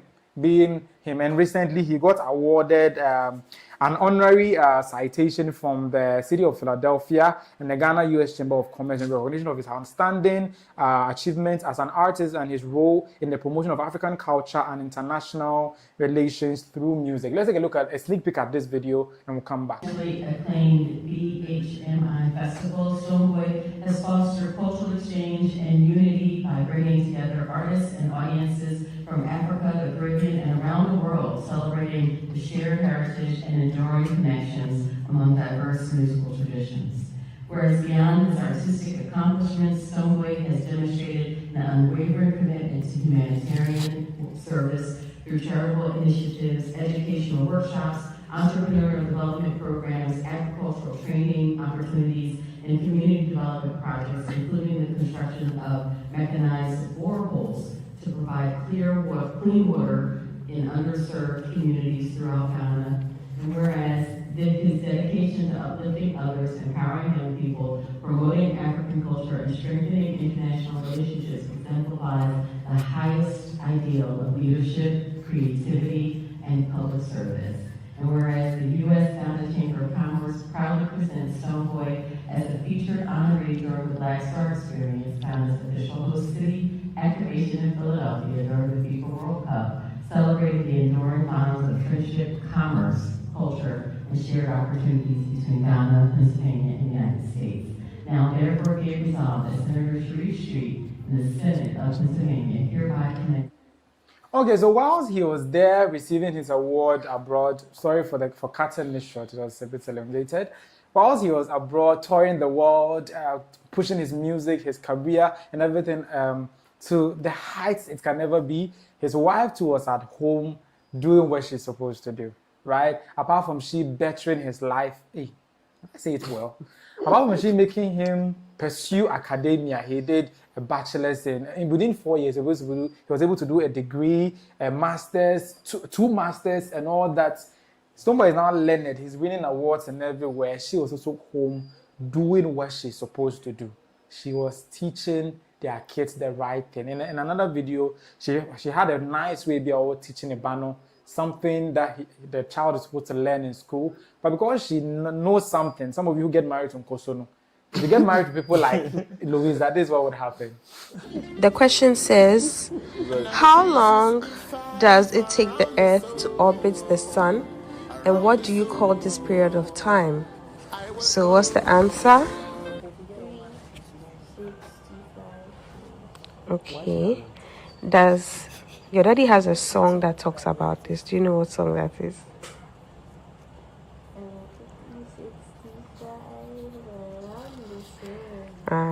So if they ask you this question in exam, just remember your daddy's song. Another 365 around the sun. Na na na na. Happy birthday to myself. Na, na, na, You know that song? So will you forget the answer to this question ever again? Okay, good job. Now, next question. What are fossil fuels and how... Okay, so as you heard right there, she was using Stonebwoy's music to teach their son. I think that's Jedula. I've forgotten their names, but one of the girls. And yeah, it was really, really heartwarming. But a wife like that, who pushes you to pursue academia, like pushes you to do better. The man, I don't think if he didn't marry Louisa, he would have been going for a degree, masters, 2 masters, and all those stuff. Or the year day, but lady now being you, then Tishena or ye valedictorian of Ken University. Hey, sorry, you would have to also pursue.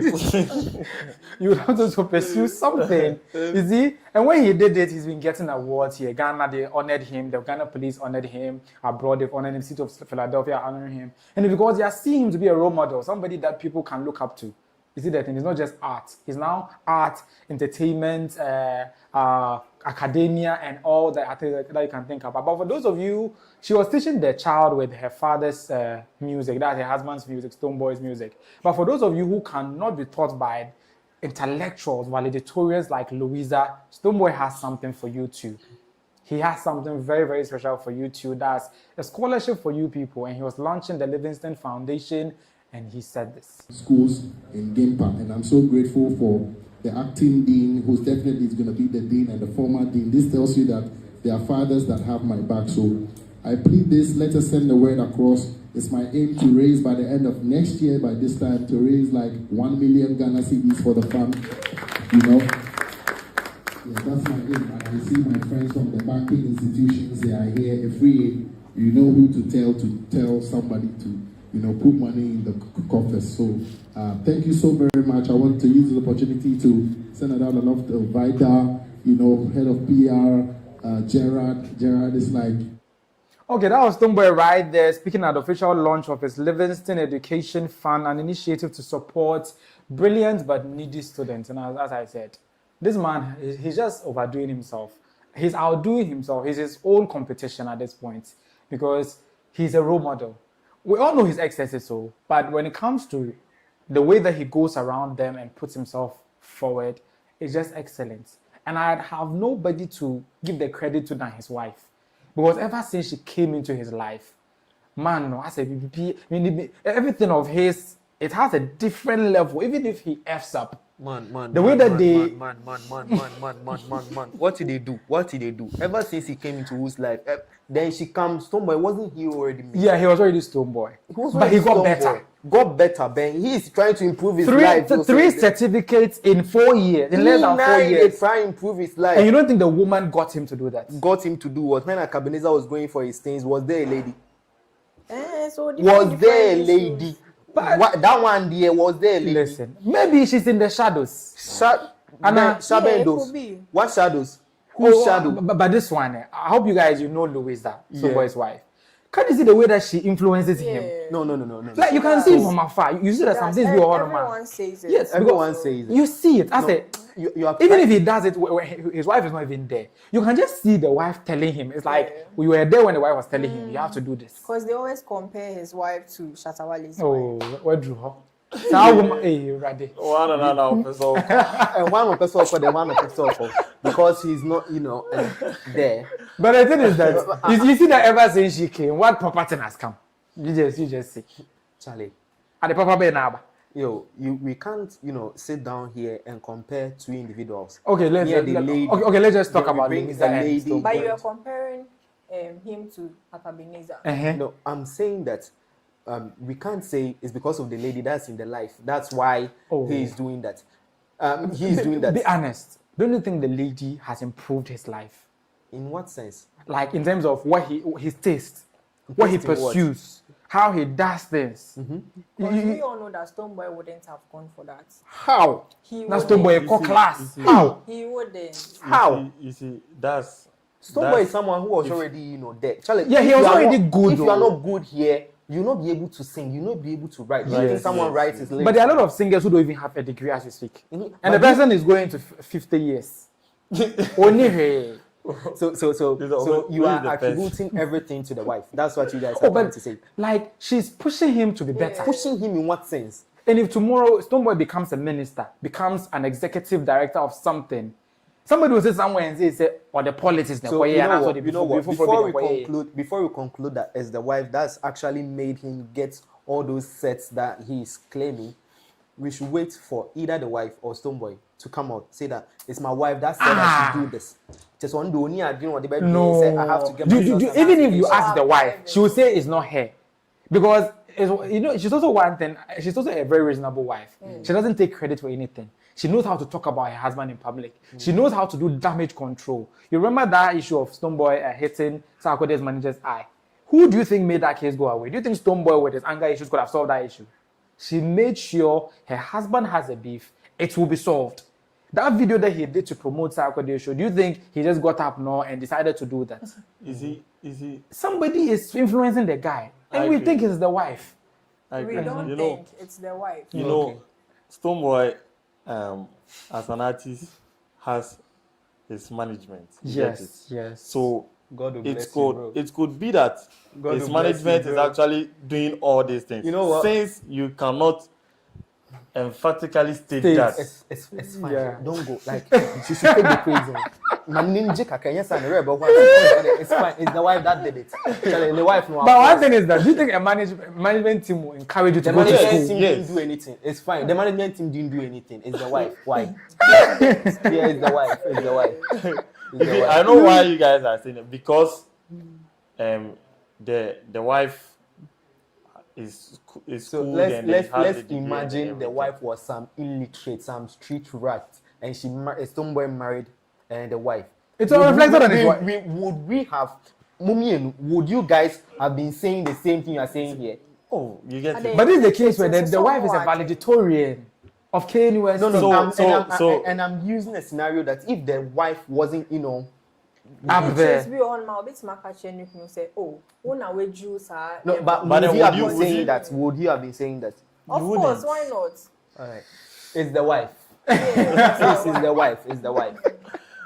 For me, and please marry too. Marry is not everyone. That's like Hey, for me, so it's the wife. Now you can't just say it because Stonebwoy, when Stonebwoy came into the industry, I've been following Stonebwoy, and then Stonebwoy, looking at his lyrics, the kind of English that he uses and then those things. Stonebwoy could have done that on his own. I'm so surprised. So that's why I'm saying that for now, we cannot just say that it's because of the wife. And with the genre of music Stonebwoy is even in, do you know that genre is associated with violence? Yes, violence. Yes. But Stonebwoy, before the marriage, he was someone who was able to, with his management team, he was a professional already. Yes. You wouldn't associate violence with Stonebwoy. With him. He was someone who was, I would say he was sound already before the wife came.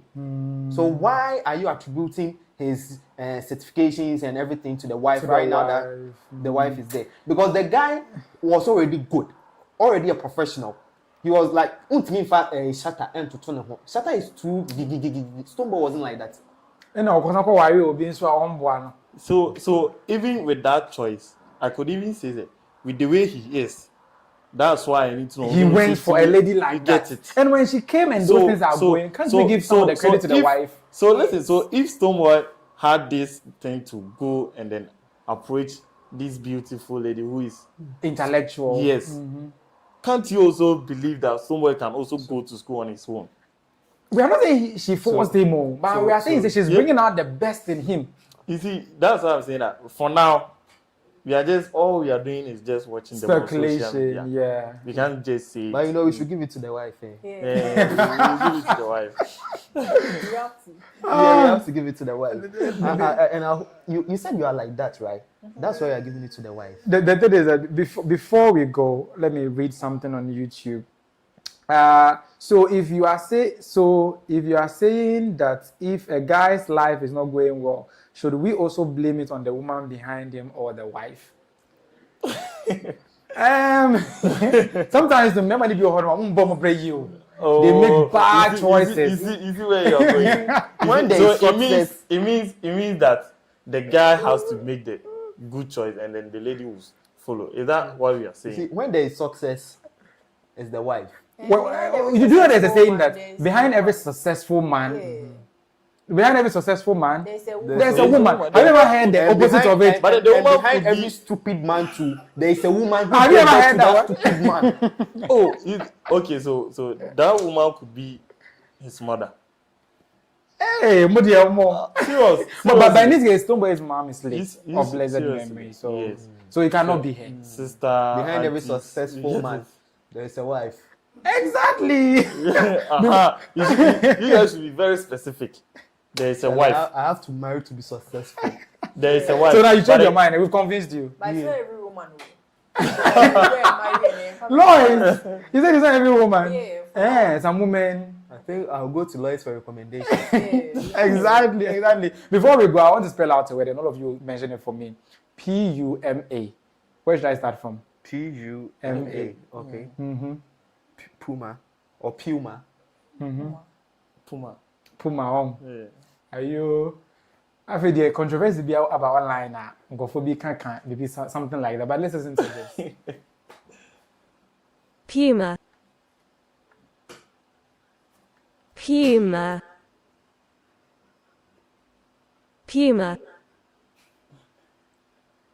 So you heard it, right? That was just like on the flip side. The brand that we've been calling Puma. It's only a Puma. It's the wife. That's your wife behind. But that was a lady's voice. No, that's Google pronunciation. But yeah, it's a lady's voice. You can switch it to a male's voice. And the male voice is a Puma. So it's the wife that has influenced the pronunciation. Not the wife. That one is not the wife. Puma. The story that brought this Puma thing is the fact that Puma, now I have to say Puma because I've learned that they do it. Do you know they did the Black Stars kits? They are the ones who usually do the Black Stars kits. I'm doing one right now. Apparently, they did our kits, the Anansi and the Makola one. No, very powerful stories behind them. But when they were unveiling these kits on social media, do you know what they did? They used a Nigerian song to unveil this one. The Black Stars kits, and most of our creative industry people weren't having it. Ghana, we have too much music that you can use any to unveil our Black Stars kit. And we know football is a moment where we usually project our patriotism. Yeah. It's a point where we project our culture, our kakalika, our dance, our everything, our wear and everything. So you, Puma, that you've been working with us for over decades, you try to tell us you don't have any Ghana song, Papa Bia, mobile book to unveil our kits, but to go to Nigeria, all the way to Nigeria to go and play Nigerian this one. They were queried, why did you guys do that? And they said they don't have Ghanaian music, they don't have rights, their rights are limited. And you ask yourself, you've been working with Ghana for well over decades. So since that time up to now that we've been composing songs for Ghana Black Stars, last year, last World Cup, Ken Promise was the one who did it. Ghana, we will go that song. And last, this one to Ashley and the rest and all those stuff. Are they trying to say that they never thought it wise to buy the rights to any of those songs? The only songs that they could buy was the Nigerian songs. Does it make sense, guys, that they did that to us whilst they were unveiling our kits, our Black Stars kits? They are still our kit sponsor, right? Yes, they are. So why, if they are still our kit sponsor, it makes sense they are still doing it to us.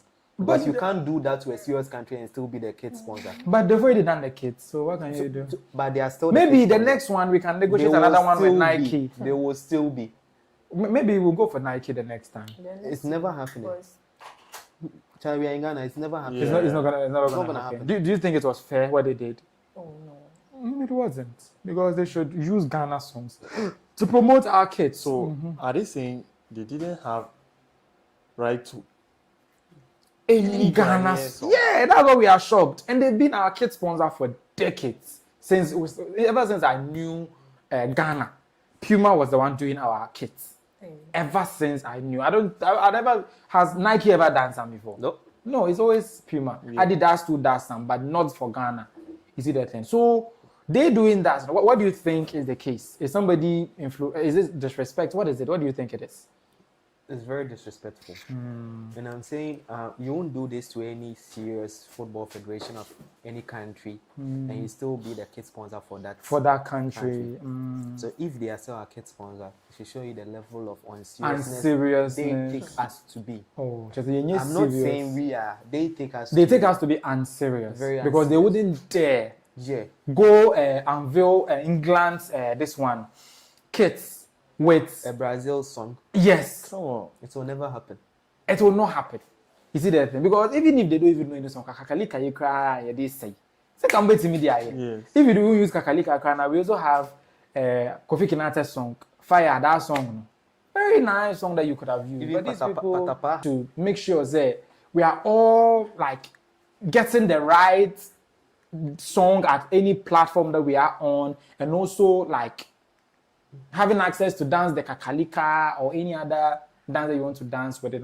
But wrapping up, Ghana is playing Saturday after midnight. Your expectations, your score lines, and that's whether Ghana would make it through. Then we'll call it wraps on this episode of Talk Chaw Xtra. So who do I start with? You are in Ghana, JC already. What do you think? Ghana is winning or Ghana is going home? Or going back to their country like South Africans? We are not going back. We are not going back. Yeah. What are we going? So you see, I'm in my Ghana JC. Yes. And I should tell you, we are going to qualify to the next stage. Why does it sound funny? The fact is that it's going to be tough, but Ghana, we are full of surprises. But then they are not coming back to for a draw, send it to penalties and win on penalties. But and Asari, Benjamin Asari is there. Yeah, with the face and all. They are saying that. Did you hear that? My husband. Okay. I see. You see her taste? I see the taste. That all of a sudden, everybody saying Benjamin Asari is a fresh boy. It's a fresh boy. We're like, oh, Benjamin. Look at what they did. They've left Kudus.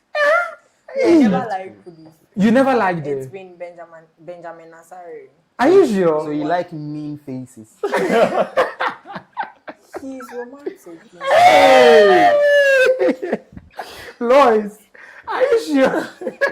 She didn't even say something. No. You see, she was here. I was like, she doesn't like, guys who are. You are seeing this face. You're saying it's your dad. At least Patapai. Oh. Patapadi or no, and the one who sang this one for our ladder.